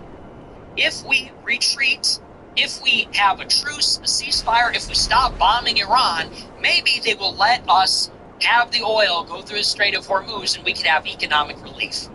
And that's critical. Because if we don't get that oil flowing sooner rather than later, you're going to have a global recession in a few weeks. It's going to get really bad. So option one is you try to find an off-ramp, try to find an exit and de-escalate. If we stop dropping bombs on Iran, and I don't know how you walk that one back, but let's say you do, and then you count on Iran stopping their closure of the Strait of Hormuz, then you can open that back up and you're in good shape. The only other option is that you go in the other direction. Rather than looking for an exit, you escalate. You hit them somehow even harder. And what would be the end game there? Well, if you topple the government, then there is no command and control to order the closure of the strait. You get a regime change, you get a change in policy, you open up the strait. Or two, you send in boots on the ground. And you send in some limited tactical force to disable Iran's missile launchers or to attack the nodes of government or something like this in a bid to try to prevent them from launching the missiles. Maybe you organize on the ground. You get the Kurds. You get an anti-government force and you try to overthrow the government. But these are really the two lanes here. Is the war going to keep going on and on? Will it keep grinding on and we keep killing their leadership and we keep bombing them? And it's more pain and misery for them and acutely for their leadership until they wave that white flag? Or are we going to back away in what would be a strategic defeat for the United States and a victory for Iran in the hopes that they stop bombing the strait? Those are the two options. Now, what was Trump's plan here exactly? So Trump goes into the conflict, and we sort of at this point understand what the idea was, which is that Netanyahu was going to bomb Iran anyway, so they say. So we had to join them, because if we didn't, then Iran would retaliate and they would hit us harder than they would otherwise be able to be if we and Israel struck them jointly first. So we hit Iran, hoping that if we just hit them hard enough, everyone is telling us it's impossible, everyone is telling us it's impractical, but if we hit them hard enough, we're going to knock them off. And with a hope and a prayer, that'll be the end of it, and then we win. And then it's just like Venezuela, and no harm, no foul. It's a big victory. Everything's great. Okay, well, what was plan B exactly? What's plan B? Everyone's telling Trump this isn't going to work.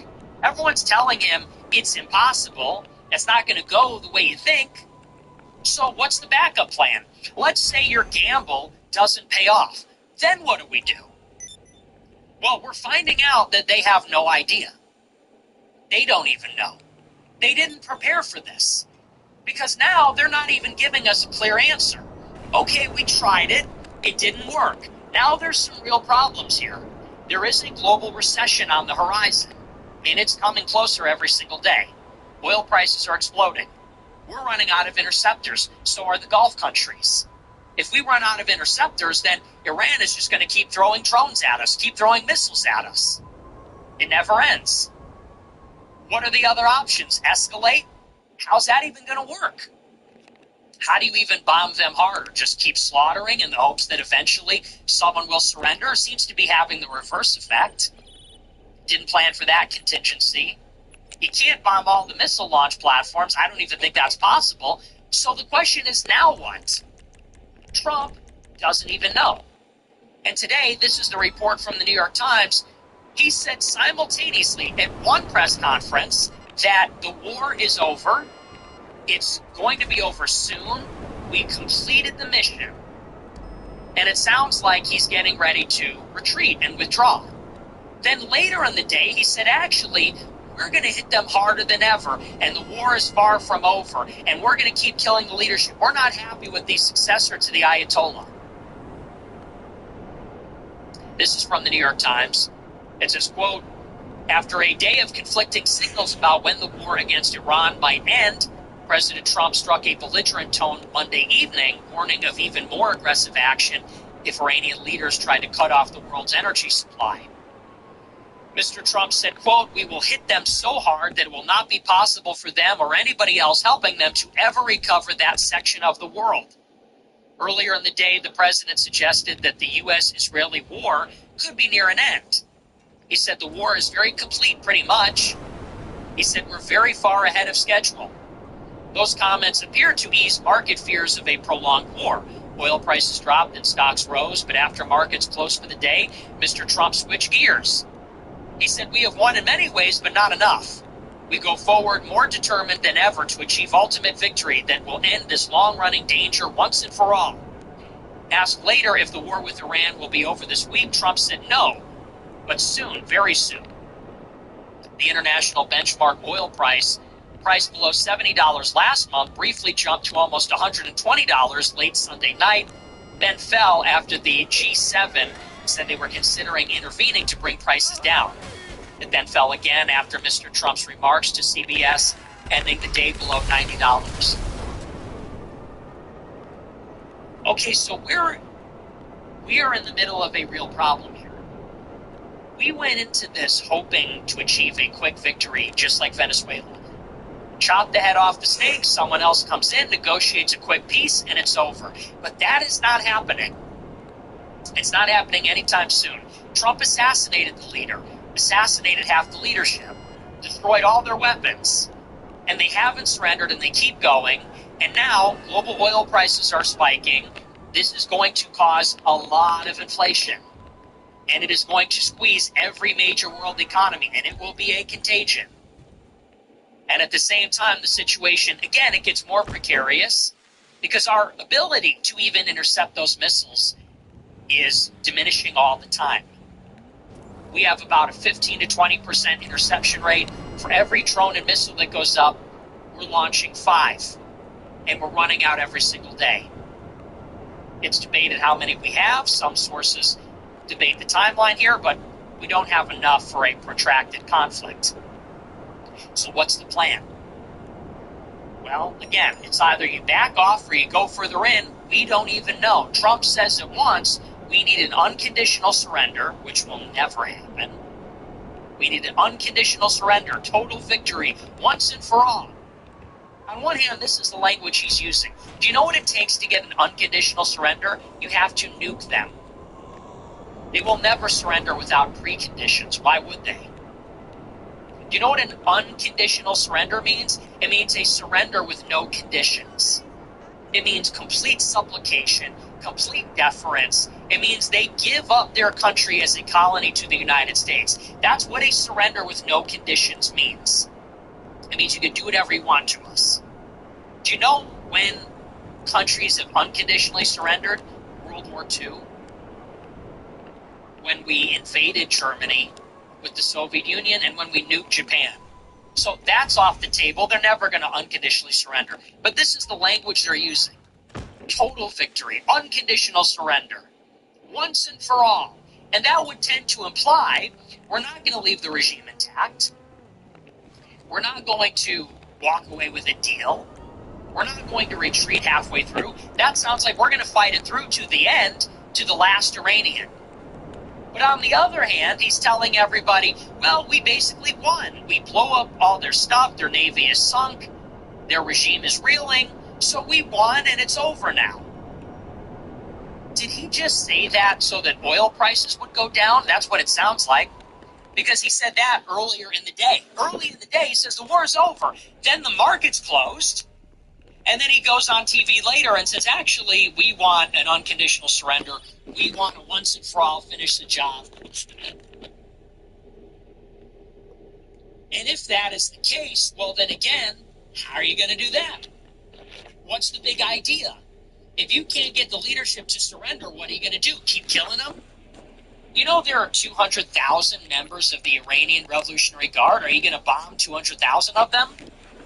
Then what? Ping the collection location through to you. They have thousands of missiles. According to the New York Times, they still have half their stockpile of missiles. How are you going to destroy the rest of them? 3,000 bombs dropped in 10 days. You got about half. Are you going to go for another 10 days? Do we have another 3,000 bombs in us? Do we know where the other missiles are? Then what? Are we going to cripple their ability to make new ones or new drones? What do you do when we run out of interceptors? We are up a creek without a paddle.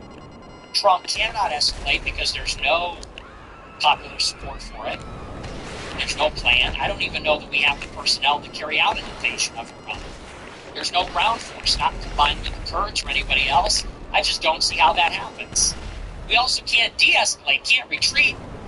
If the Trump administration walks away without toppling the regime, then that's a strategic victory for Iran. Forget about a mass protest. That's over. You've permanently rallied the people to the side of the government. And what does the government immediately start to do? They start building hundreds of drones and missiles all over again. Maybe they don't even stop. Maybe they keep the Strait of Hormuz closed because they are now in a strategic war with the United States and Israel. We've demonstrated that every negotiation with Iran is a farce. We negotiated with them last year, then we let Israel sneak attack them. We negotiated with Iran this year, then we did a sneak attack against them. So you can't make a deal. So what exactly is going to happen here? They're not even telling us. They're not even being transparent. And it seems like they have no plan. The administration doesn't even know what's going on. Today, Pete Hegseth says we're in a war with Iran. J.D. Vance says we're in a conflict. Carolyn Levitt says it's an operation. What is it? No one knows. Last week, the Secretary of State, Marco Rubio, said, well, Israel was going to attack anyway, so we joined them. They forced our hand. Then, an hour later, Trump goes on TV and says, no, we forced their hand. We were going to attack. We had to get Israel in on it. Then, U.S. intelligence says that a Tomahawk missile blew up a school full of children in Iran. Then Trump on Air Force One contradicts his own military and says, actually, that was an Iranian projectile that fell. Totally false, total lie. Then in the same day, you've got Trump, we're in, but also we're out. We finished, but we're not even close to being done. I think we're ready. The war's almost over. We completed our objectives, but also we're going to wipe them off the map, and we want an unconditional surrender. And you want to know the cruel irony? I remember before the war started, how many people said it wasn't going to be like Iraq? Because those people should be, like, publicly executed after receiving the death penalty from a court of law, from a jury of their peers through the legal process. Because I seem to recall that 2 weeks ago, all the Trump shills were telling us, well, hey, just because Bush and Obama couldn't prosecute a war doesn't mean that we can't. People said, be careful not to overlearn the lessons of Iraq. Don't overlearn that lesson. We can fight a war in Iran. Just because Bush messed it up doesn't mean that we will. They said not everything is Iraq. You have Iraq disease.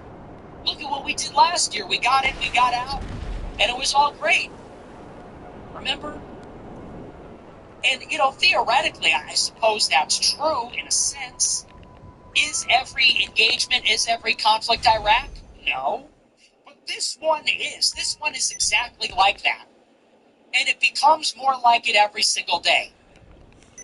No exit strategy. No clearly defined objectives. Weapons of mass destruction that don't exist. A plan to topple the government and no plan for what happens in the aftermath. It's literally the exact same as Iraq. They made us believe that this administration was, because of its competence, because of the core ideology of Trump, that we were in no danger of a never-ending conflict with mission creep, that we would get stuck in, right? You break it, you buy it, you cause a lot of problems, then you're trapped forever. They said it won't be like that this time. Well, we're 10 days in. Are you winning? What's the plan? What's the big idea? Did we get in and get out? How's that Iranian regime doing? How's the Strait of Hormuz? Still closed? And we knew, the best part is we knew all of this would happen. We knew that. We knew that Iran would retaliate with missiles. We knew they would close the Strait of Hormuz. We know the economics of it. We know the geography, the topography. We know everything about it. And they just simply did not prepare. What's the plan B? What's the exit strategy? What's the plan now? Are we going to go to April? Is Trump going to bluff his way into April, trying to convince the Iranians he's serious? How many more days? And what do you do if they don't surrender? You're just going to back down? And then what, pick it up 6 months later? You're going to have to. If we back down right now, you're never going to make a deal with the Iranians after this. You just assassinated their head of state. Now you're going to make a nuclear deal or any kind of deal? No, now you got to finish the job, whether it's tomorrow, next week, next month, a year from now. We're in. We're in. And I now worry that the next move is they're going to try to manufacture a pretext for an escalation. And you all know what I'm talking about. Maybe that's a false flag. And I hate to say that, but I would be remiss if I didn't. How can you get everybody not only on board, but enthusiastically on board with a rapid escalation in Iran? Maybe an Iranian sleeper cell kills thousands of people. How about all that unaccounted for uranium in Iran, which they're talking about? How about the sleeper cell activation code that they're talking about? All these, the shooter in Austin, the Australian flight, this situation in New York City. That's going to be the next shoe to drop. An Iranian sleeper cell is going to kill a bunch of people, and then we have to go to war. Now, I don't know that with certainty, but I would never rule it out. Closest ally is not going to let us walk away from this one. You think closest ally is going to let that window of opportunity close? Oh, well, we tried it. We bombed Iran's nuclear program, then we bombed their country 3,000 times. We killed the supreme leader. Well, we gave it a shot. We did our best. Now it's over forever. Is that characteristic of them? They're going to walk away now. They're going to use what little leverage they have over the White House, what little leverage they have, and fail against the interest of Wall Street or something? I don't think so. So we have options, none of them good. Either we walk away and it's a strategic defeat and we come back eventually, or we escalate now in the hopes that we can solve it, And if we escalate, there's no guarantee it will even work. It may just draw us further into the conflict with boots on the ground, or a nuclear weapon might be deployed. And then maybe in the middle, you have some kind of action that would justify an escalation because the war is so unpopular. And I wouldn't say that's likely, but I also wouldn't rule it out completely. And that is the grim politics of a U.S.-Israel war in Iran for regime change. We knew it was going to be like this. And I tried to warn you, we knew it would go this way. We knew Trump would bring us here. We knew it wouldn't work. We knew who would be responsible. And yet here we are, all the same, doing it all over again. And there are exactly zero good options for any of this. So it's pretty tough out there. But that's your update. We're going to move on. We're going to take a look at our super chats. We'll see what you guys have to say about all this. That's all I have to say about it. And we'll talk a little bit more about the war, I assume, tomorrow. I just don't know how that's even possible. How do you sleepwalk us into another endless war in the Middle East and you're Donald Trump? The bar is on the floor. It's incredible. I thought I had complaints before. He never says white people. He keeps talking about the embassy and black unemployment. That's not enough deportations. He brought us into a regime change war in Iran. The bar is on the floor. You elect Trump, at the minimum, to not do this. That's the only reason you do this. You can say Trump sucks at everything else. We voted for him because he'll keep us out of a war with Iran, because that's what the Jews want from us. And people still defend him. Oh, you just don't get it. You're just not serious. Look, it'll be over before you know it. Okay, man. And then they tell you, you're not MAGA. War with Iran always was. Okay. It's shocking, but we're going to move on. We're going to take a look at our super chats. We'll see what you guys have to say about all this. Scary times. I don't know about you, but it's literally terrifying. It actually does feel like the end of the world this time, doesn't it? All right. Let's take a look. Let me get set up. We'll see what we got here. Okay. Jake the Groimer sent $20. You're better off using ads that make us keep the remote in arms reach at all times than listening to these boys. It's rough. Well, even if we did an ad, we just put it at the end or something. Brian sent $20. Is a surveillance state necessarily bad? Social credit score? Yeah, it is. I mean, it's not bad in and of itself, but it's bad because the Jews run it now. We sort of already have it, in a way. American Word sent $20. Beating the GOP after February 28th. Don't you feel silly? Don't you feel stupid? Don't you feel a little ashamed? Don't you feel silly? We should. You should. Old Groimer sent $25. Serve A few you months right. back, you briefly said about Trump one of the reasons they hate him is because he has blonde hair. What did you mean? You don't know what I mean by Giannis that? sent $50. Not apologizing for my gesture chats, but heard your message in the Telegram, and I want to spare your sanity a little tonight.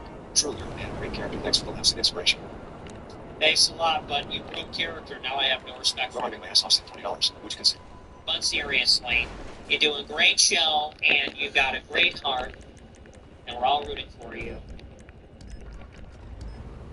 Yeah, so you broke character. You didn't commit to the bit.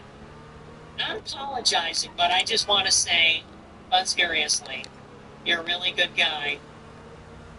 Yeah, well, fuck you. Driving my ass off sent Character. This gimmick account Driving my sucks. ass off sent $20. Would you consider that Yahoo or any other site over the past century to be one of history's greats?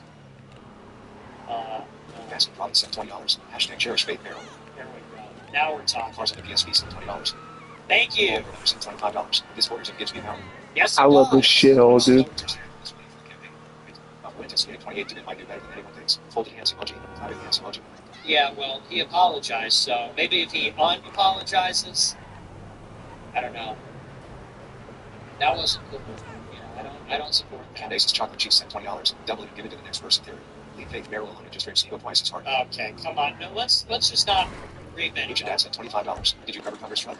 Rare sworn my buddy. His wife is expecting their third wife to have been growing her baby. He's away. Congrats. Congrats. Lucha dad sent $25. Second child, my wife also pregnant, but Protestant. 3 of my kids are adopted, half black. My girls look black. We're all America first. Okay, very Viewer good. once Very first, funny. $20. Every day I'll have to tell masterfully time that too soon was. Hilarious. Soon Pierce. Ha. Rival 25. Cause you be in jail. Because you'd be in jail. Thank you very much. Yeah, that was good, right? You know, that was off the dome. That was off the dome. What could possibly be funny about that? Why? So, well, I was dialed in. I don't know what happened, but I was dialed the fuck in. I prepared for that interview a lot. I just, I psyched myself up like WWE, and I was dialed in. I was in rare form, because normally I'm not that dialed in. Normally I just kind of like saunter onto the interview. I'm just kind of like, okay, this will be okay. But that interview, I knew he was going to be really coming for me. So I locked in, and I went in there like, this is going to be a knife fight. We're going 9 rounds, we're going all the way here. So I had to really dial it in. I had to get in kill mode. Kill everything in sight. Because like I said, normally I'm a pretty sweet guy. I'm pretty, you know me, this is why I always get betrayed, stabbed in the back, abandoned, ambushed. It's because I'm actually a really nice guy, you fucking bitch. I'm actually a really sweet person once you get to know me. But this one I was like, I have to really dial in and be a killer here. I gotta walk in.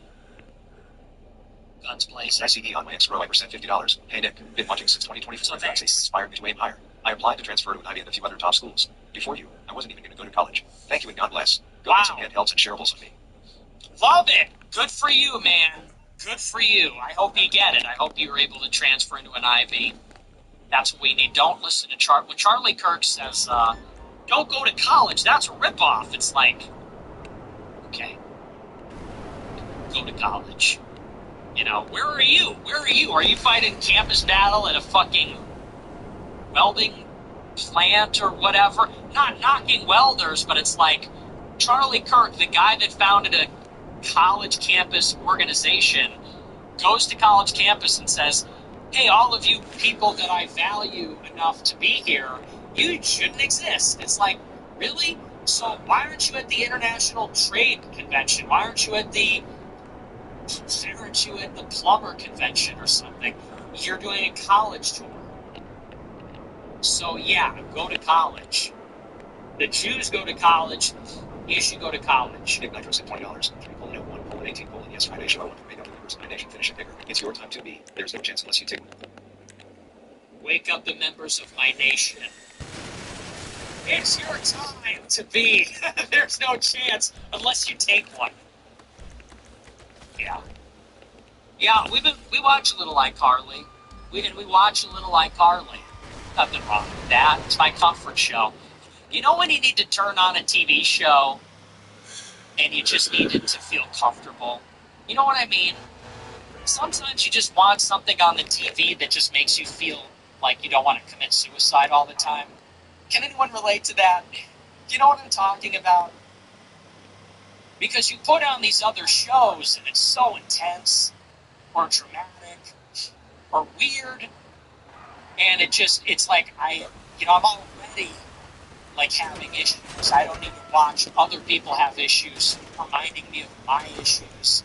Sometimes you just need to put something on TV that's just stupid and frivolous and comfortable. It's just like, it's like comfort food. It's like eating your mom's recipe or something. And for me, that's iCarly. Because that's what I grew up watching. Exactly. I know people are going to say that's gay. I think it's a good show. But I watched it when I was a kid. So that was, Drake and Josh, iCarly, that's my childhood. So, lately that's the new meta. Lately, shit's getting a little too real, okay? Getting a little too famous. Okay, I'm getting a little too famous. People are trying to kill me all the time. The apocalypse is upon us. The Antichrist approaches. I don't think I can watch another episode of Black Rabbit. I think we need to tune into iCarly. Get a little too real out there. So, it's been kind of on the brain lately. I don't know. It's one of those shows, you just put it on. It's so chill. Miranda Cosgrove. W's in the chat. Is that creepy now that I'm older? She's older too, so there's nothing wrong The with U.S. US Social said $50. I'm telling you. That heart emoji. What do you do and pray for you often? No success and emotions, though. God took you out for a season and become a player. Replacing my bills and business. I'm still alive even during war. Let's keep our faith up. Gotta tune the air. This is about staying informed. Yes. Thanks, I guess. I appreciate it. Good luck to you. Keep watching the show, though. Austin shooter, Muslim. Southwest flight threat, Muslim. NYC terrorist, Muslim. Multiculturalism does not work during international conflict. Migrants are often more loyal to their religion and home country than to America. Going in while not being complicit. Their enemies out. God bless. That's crazy. Yeah, see, this is what I'm talking about. This is what I mean. Migrants are more loyal. Migrants. We're with Iran, dumbass. And Jews brought. Let me say this. If a single person is killed in a terrorist attack, that is the fault of Donald Trump and Israel. Period. Full stop. I don't even blame the terrorist as much. You know who's responsible for blood being shed if there's terrorism? Number one, Donald Trump. Number two, Israel. Number three, the terrorist. And you want to know why? It's Donald Trump's job to put America first. And he knew bringing us to war would mean this. He knew that. And he keeps telling us. He says, it's a war. People die in a war. It's going to happen. So he signed those people's death warrants. The second that we started dropping bombs, he sealed the fate of Americans that will die in terror attacks. And he was okay with that. Never forget that.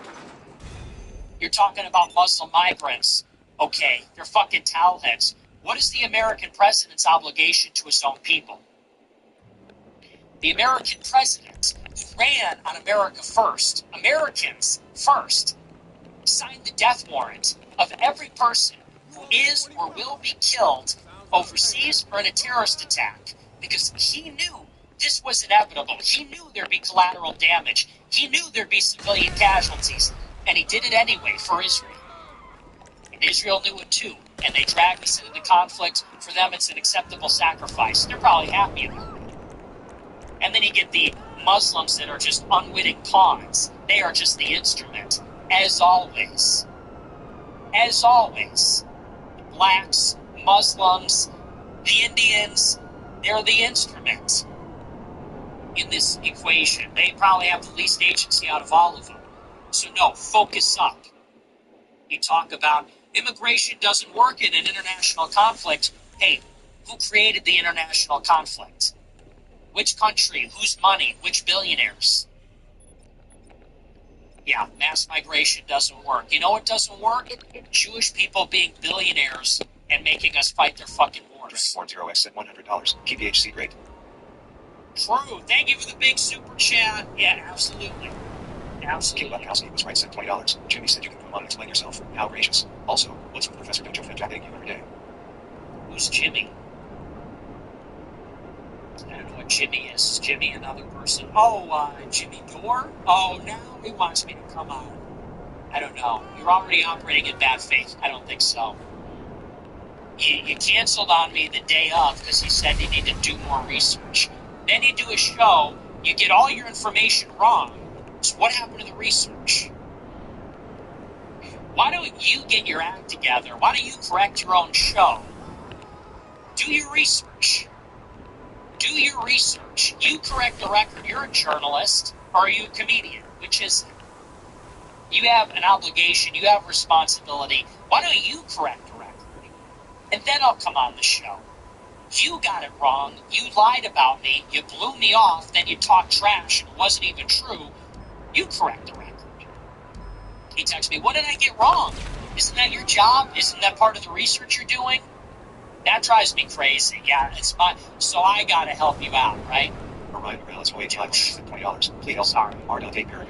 Where's my get seen because of something I drew about Islam and Jack Bumps. Now he knows where my mom works. Please, if you can ask him to stand down, he will listen to you.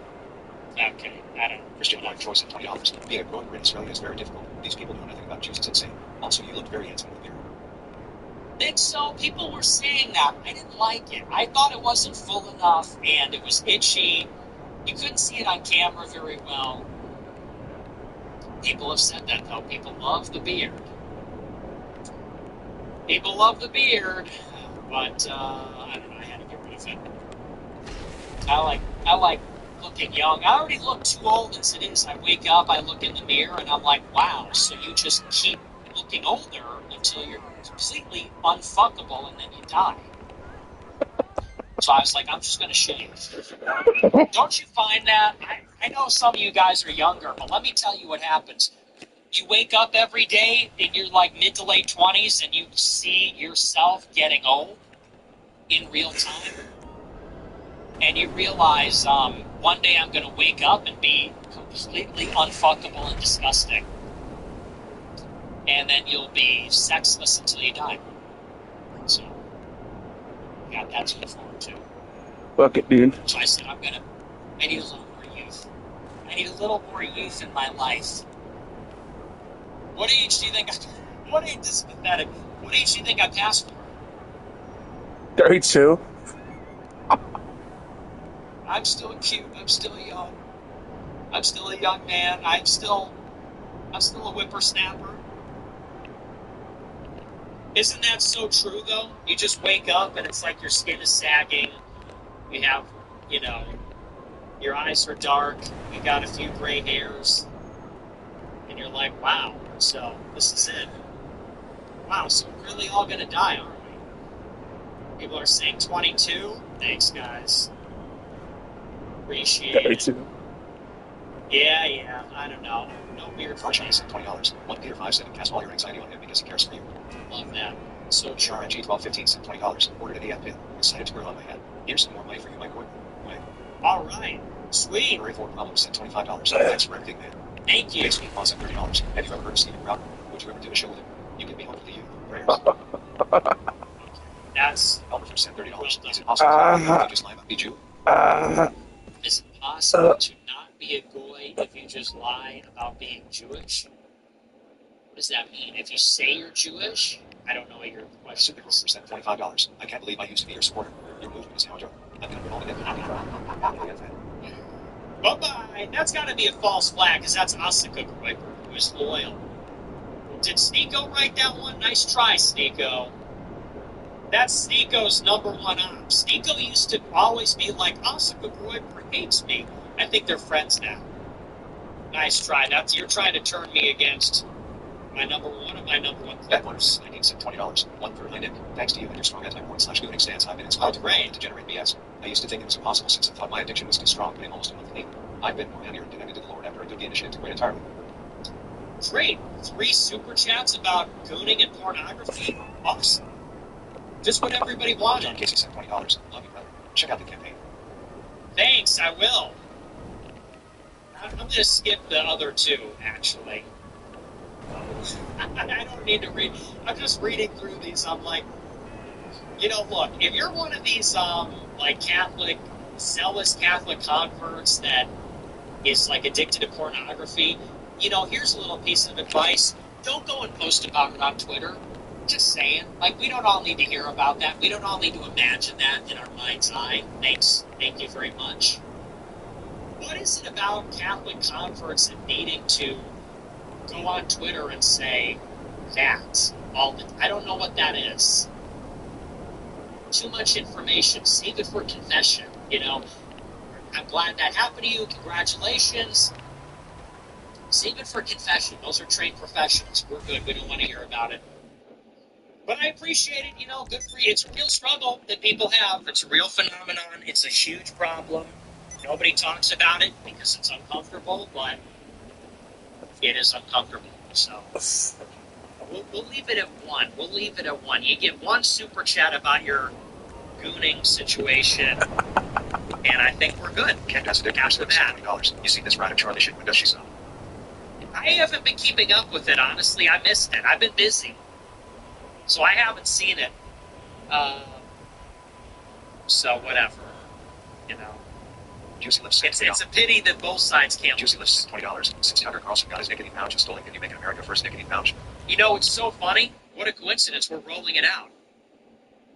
It's so weird. The day that Tucker's shipment was stolen, some super chatter donated a truckload of sin that was white labeled. Very funny.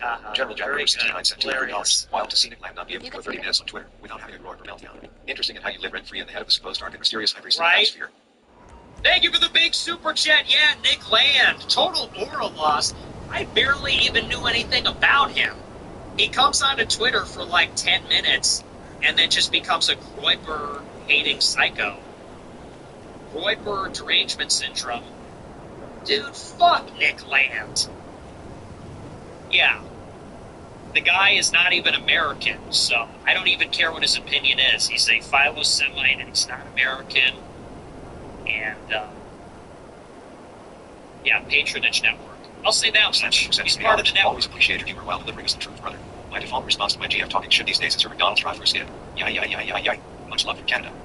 Little vocal stem. Hit her with the vocal stem. Thanks, that's super cute. I love when people tell me about the cute stuff they do with their girlfriend. Really interesting and great content. Thanks a lot. Dude, I saw a TikTok. Let me just pause the show here. I saw a TikTok today. Like, this is what we're up against, you guys. You gotta hear me and listen. I saw a TikTok today. Or you know what? It might have been a tweet. I don't know if it was a TikTok or a tweet. But there was this girl. And she's on TikTok and she's in her car.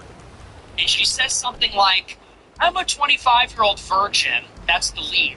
She goes, I'm a 25-year-old virgin, and why can't I find a man? She goes, every man is either too weak, too gay, too smelly, or too lusty. She goes, there are no good men. Where are all the good men? And I go, wait a second. Is this bitch serious? She goes, men are too weak, but they're also too smelly. She goes, men are all too gay, or they're too lusty. 25 years old. You go, time out. So, guys are not attracted to you enough, but also they want to fuck you still. So there's both of those are the problem. I want a real macho man, she says, but doesn't want to have sex with me, but also isn't too gay. It's like, so, okay, so which is it then? Do you want him to want to have sex with you or not? Make up your mind. She goes, well, he can't be too weak, but not too smelly. Okay, so he's got to be a disgusting beast. You want a big, disgusting beast, big, muscular, tall guy, but not like a pussy. Not a pussy, but not too gnarly. Can't be a weakling, can't be overly conscientious, can't be a pussy, but also can't be like a gnarly, disgusting beast. So, you're 25, by the way, past your prime. And you go, well, I want a guy that's rich, tall, big, not too weak, but not too gnarly. Doesn't want to have sex with me, but not gay.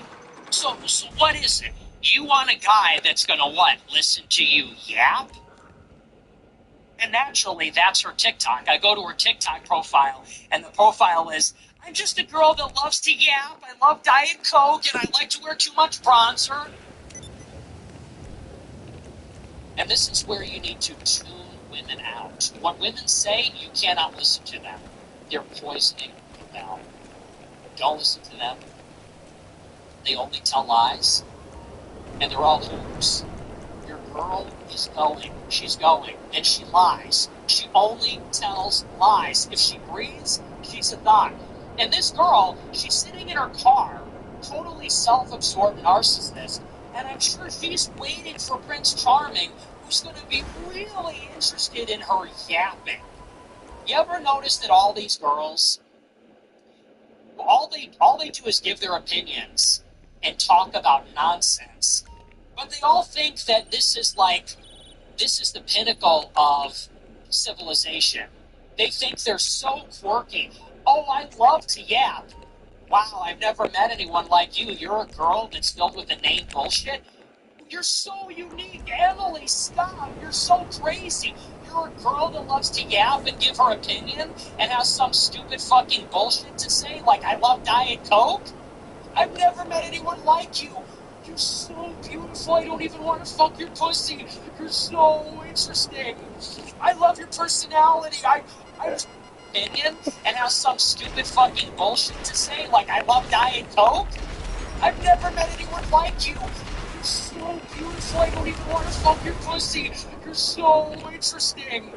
I love your that loves to yap and give her opinion and has some stupid fucking bullshit to say, like I love Diet Coke? I've never met anyone like you. You're so beautiful, I don't even want to fuck your pussy. You're so interesting. I love your personality. I'm so enamored with your yapping that I forgot that I'm a nasty, disgusting beast. I want to have sex with you because that's what amazing girl you are. Are these fucking bitches serious? It's like, dude, I almost wish she's filming the TikTok in the car because I'm just like gonna.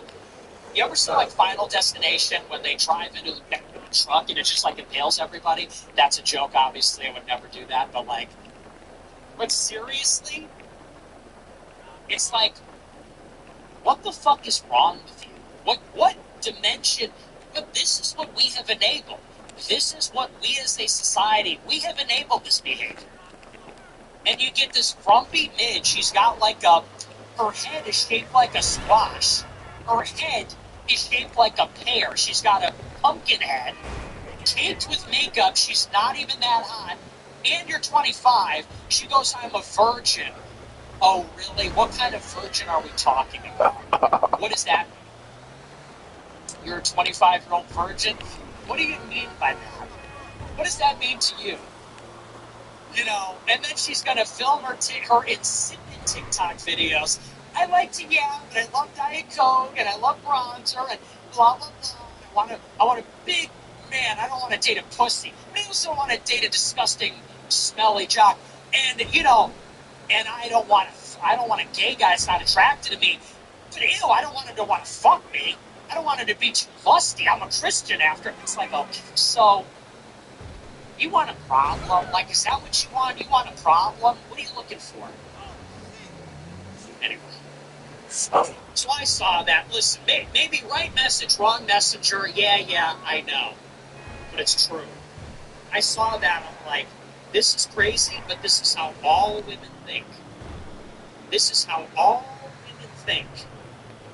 In its degrees, there's levels to this, but that's how they all think. Especially now. It's crazy. They're all in their late 20s. And it's like, okay, get with the program. So anyway, I saw that. I was like, I literally couldn't believe. It's like, I couldn't have written it better myself. I literally could not have scripted it. It was so, I love that matrix of qualifications. She goes, he can't be too gay, but he also can't be too lusty. Too lusty? What does that even mean? That's crazy. So, what was the question again? Yeah, you're talking about your GF. Yeah, I'm sure she's so funny. She sounds hilarious. With except $20. Sounds that we can't go to war because there would be more refugees in the U.S. It's kind of insane. So we can't go to war anymore. If we kill our enemies, they're men. Just don't take them in. That's the dumbest thing I've ever heard. You go to war when you need to. Here's the point. We have Muslims in the country because we did these things. Now we're doing these things again, and people go, well, what about all the Muslims in our country? Well, a good way to stop it. It, unfortunately, just never works that way. You go, well, what if we went to war and didn't take in the refugees? Yeah, and I don't know, what if a bomb fell on your head right now? It's never going to happen. You said $100. Hi, Nick, you're beautiful. Unfortunately, it just never works that way. You go, well, what if we went to war and didn't take in the refugees? Yeah, and I don't know, what if a bomb fell on your head right now? It's never going to happen. You said $100. Hi, Nick, you're beautiful. I wish I could have carried babies with you. But sadly, I'm a brown Latina. Hence a face emoji. Yeah, well, that's too bad. Thanks for the big super chat. Anyway, that's crazy, Pygmy. You're so beautiful. I wish I could have your kids. I'm just a brown Latina. Come on now. Listen. Sound like a nice person, but white children is the point. We forgot that this was the point. White babies. Green said $20. James Talmarino is dog whistling white separatism while encouraging black women to have more abortions. I'm voting Ben in November. Also, if Trump uses a nuke, what aliens during Passover? I don't know. Dandy Floridan said $25. Hey man, it isn't about race, it's about heritage. Lineage. Ancestral continuity, man. Yeah, man, heritage American, man. I'm a heritage American. I love when you ask them, what is a heritage American? Like, freed black slaves? Oh, heritage? You mean like all those black people that are descended from slaves, like them? And then they go, well, oh, you mean like all those Chinese people that built the railroads and... Yeah. Sign has sent $20. Hey, Nick. Just say white. Man, and accidentally got new massage formation. Should I kill self for race mixing? Or is that glory field? DeBoard Mark Levin sent $50. Everyone remember the great day. Give glory and thanks to Christ. So true. 01 sent $20. Gen X Roy per here. Barnes and Bears are starting to sound like you now. They pretty much said Nick Fuentes is right about Israel on their podcast today, The People's Pundit. Well. Hey, remember when Robert Barnes and I debated and he told me that Iran was Islamo-Nazis? Islamo-fascists? Remember that? So, yeah, I don't know. That guy still has a problem with me, and I think so does Barris as well. I don't know what Barris's problem is, but they both have it out for me. And I was right, and they were wrong. Roy in the swamp sent $100. Up the RA. Someone go tell Lindsey Graham to start his car. Holy LARP. First of all, disavow. Second of all, holy LARP. Yeah, this is like Reddit history. Don't invade Russia in the winter. Someone tell Lindsey Graham to start his car. Up the RA. Shut the fuck up. R/history. Foundation required sent $20. He's advised to build a home on a foundation with accident. Say notice of Dr. Richard with the ultrasound process autism guy. Okay, here we Big go. Roy Fish sent $20. Order blue AF hat because my cat missed it. I've got it today. Notice Max Strap is black now and Roy Brigade Goods is gone. Frown. Okay. Shaver sent $20. You've heard. Those who can do, teach. But I tell you, those who can teach run propaganda seminars for the CCP in the back of a trailer with shitty PowerPoints, a smart board, and 2 students. Yeah. JC3 That's sent $20. psychotic. Dispensationalism, Protestantism with Judaism, Christianity. Father James Monsley, traditional priest, lost his channel for discussing the Holocaust narrative and he said good things about you online. Maudsley is excellent. He's excellent. And I feel bad because he's defending me all the time, but he's always like, he's not perfect. And I'm like, I know I let you down. I'm sorry. I'm sorry I let you down, but he's excellent. Love Father Maudsley. He's a great guy. And very courageous and spot on. Great content. It's a shame he lost his YouTube channel because he was really good. Fewwood sent $20. Nick, I'm converting to Catholicism. Thanks be to God. Folded hands emoji. Please pray for my discernment. God bless. Thank you very much. $50. Here's some shekels to help pay for Peter Deal transferring your brain into a robot. Thank you. Late checks Yeah, $20. While we're calling out boiling types like Jake Lang, Uber Swiss is subversive through life. Don't trust him or his flattery. Really? Well, flattery is the wave for me. You know, that's I'm easy like Agent that. Floyd sent $20. Prayers from Minnesota. Thank you for what you do. Thanks. Abish sent $20. You had an interview with Candace a couple months back and you said that Sub-Saharan African don't have written language. Ethiopia has a written language that goes back for 2,000 years. That's crazy. That's crazy. Floyd sent $20. Just met with Jake. We're talking a typical black person doesn't even know what they're talking about. We're talking about the interior of Africa. We're not talking about Ethiopia, which is an ancient civilization and had cultural and technological exchange with the Fertile Crescent in Europe. We're not talking about Ethiopia, just like we're not talking about Egypt. We're talking about the interior of Africa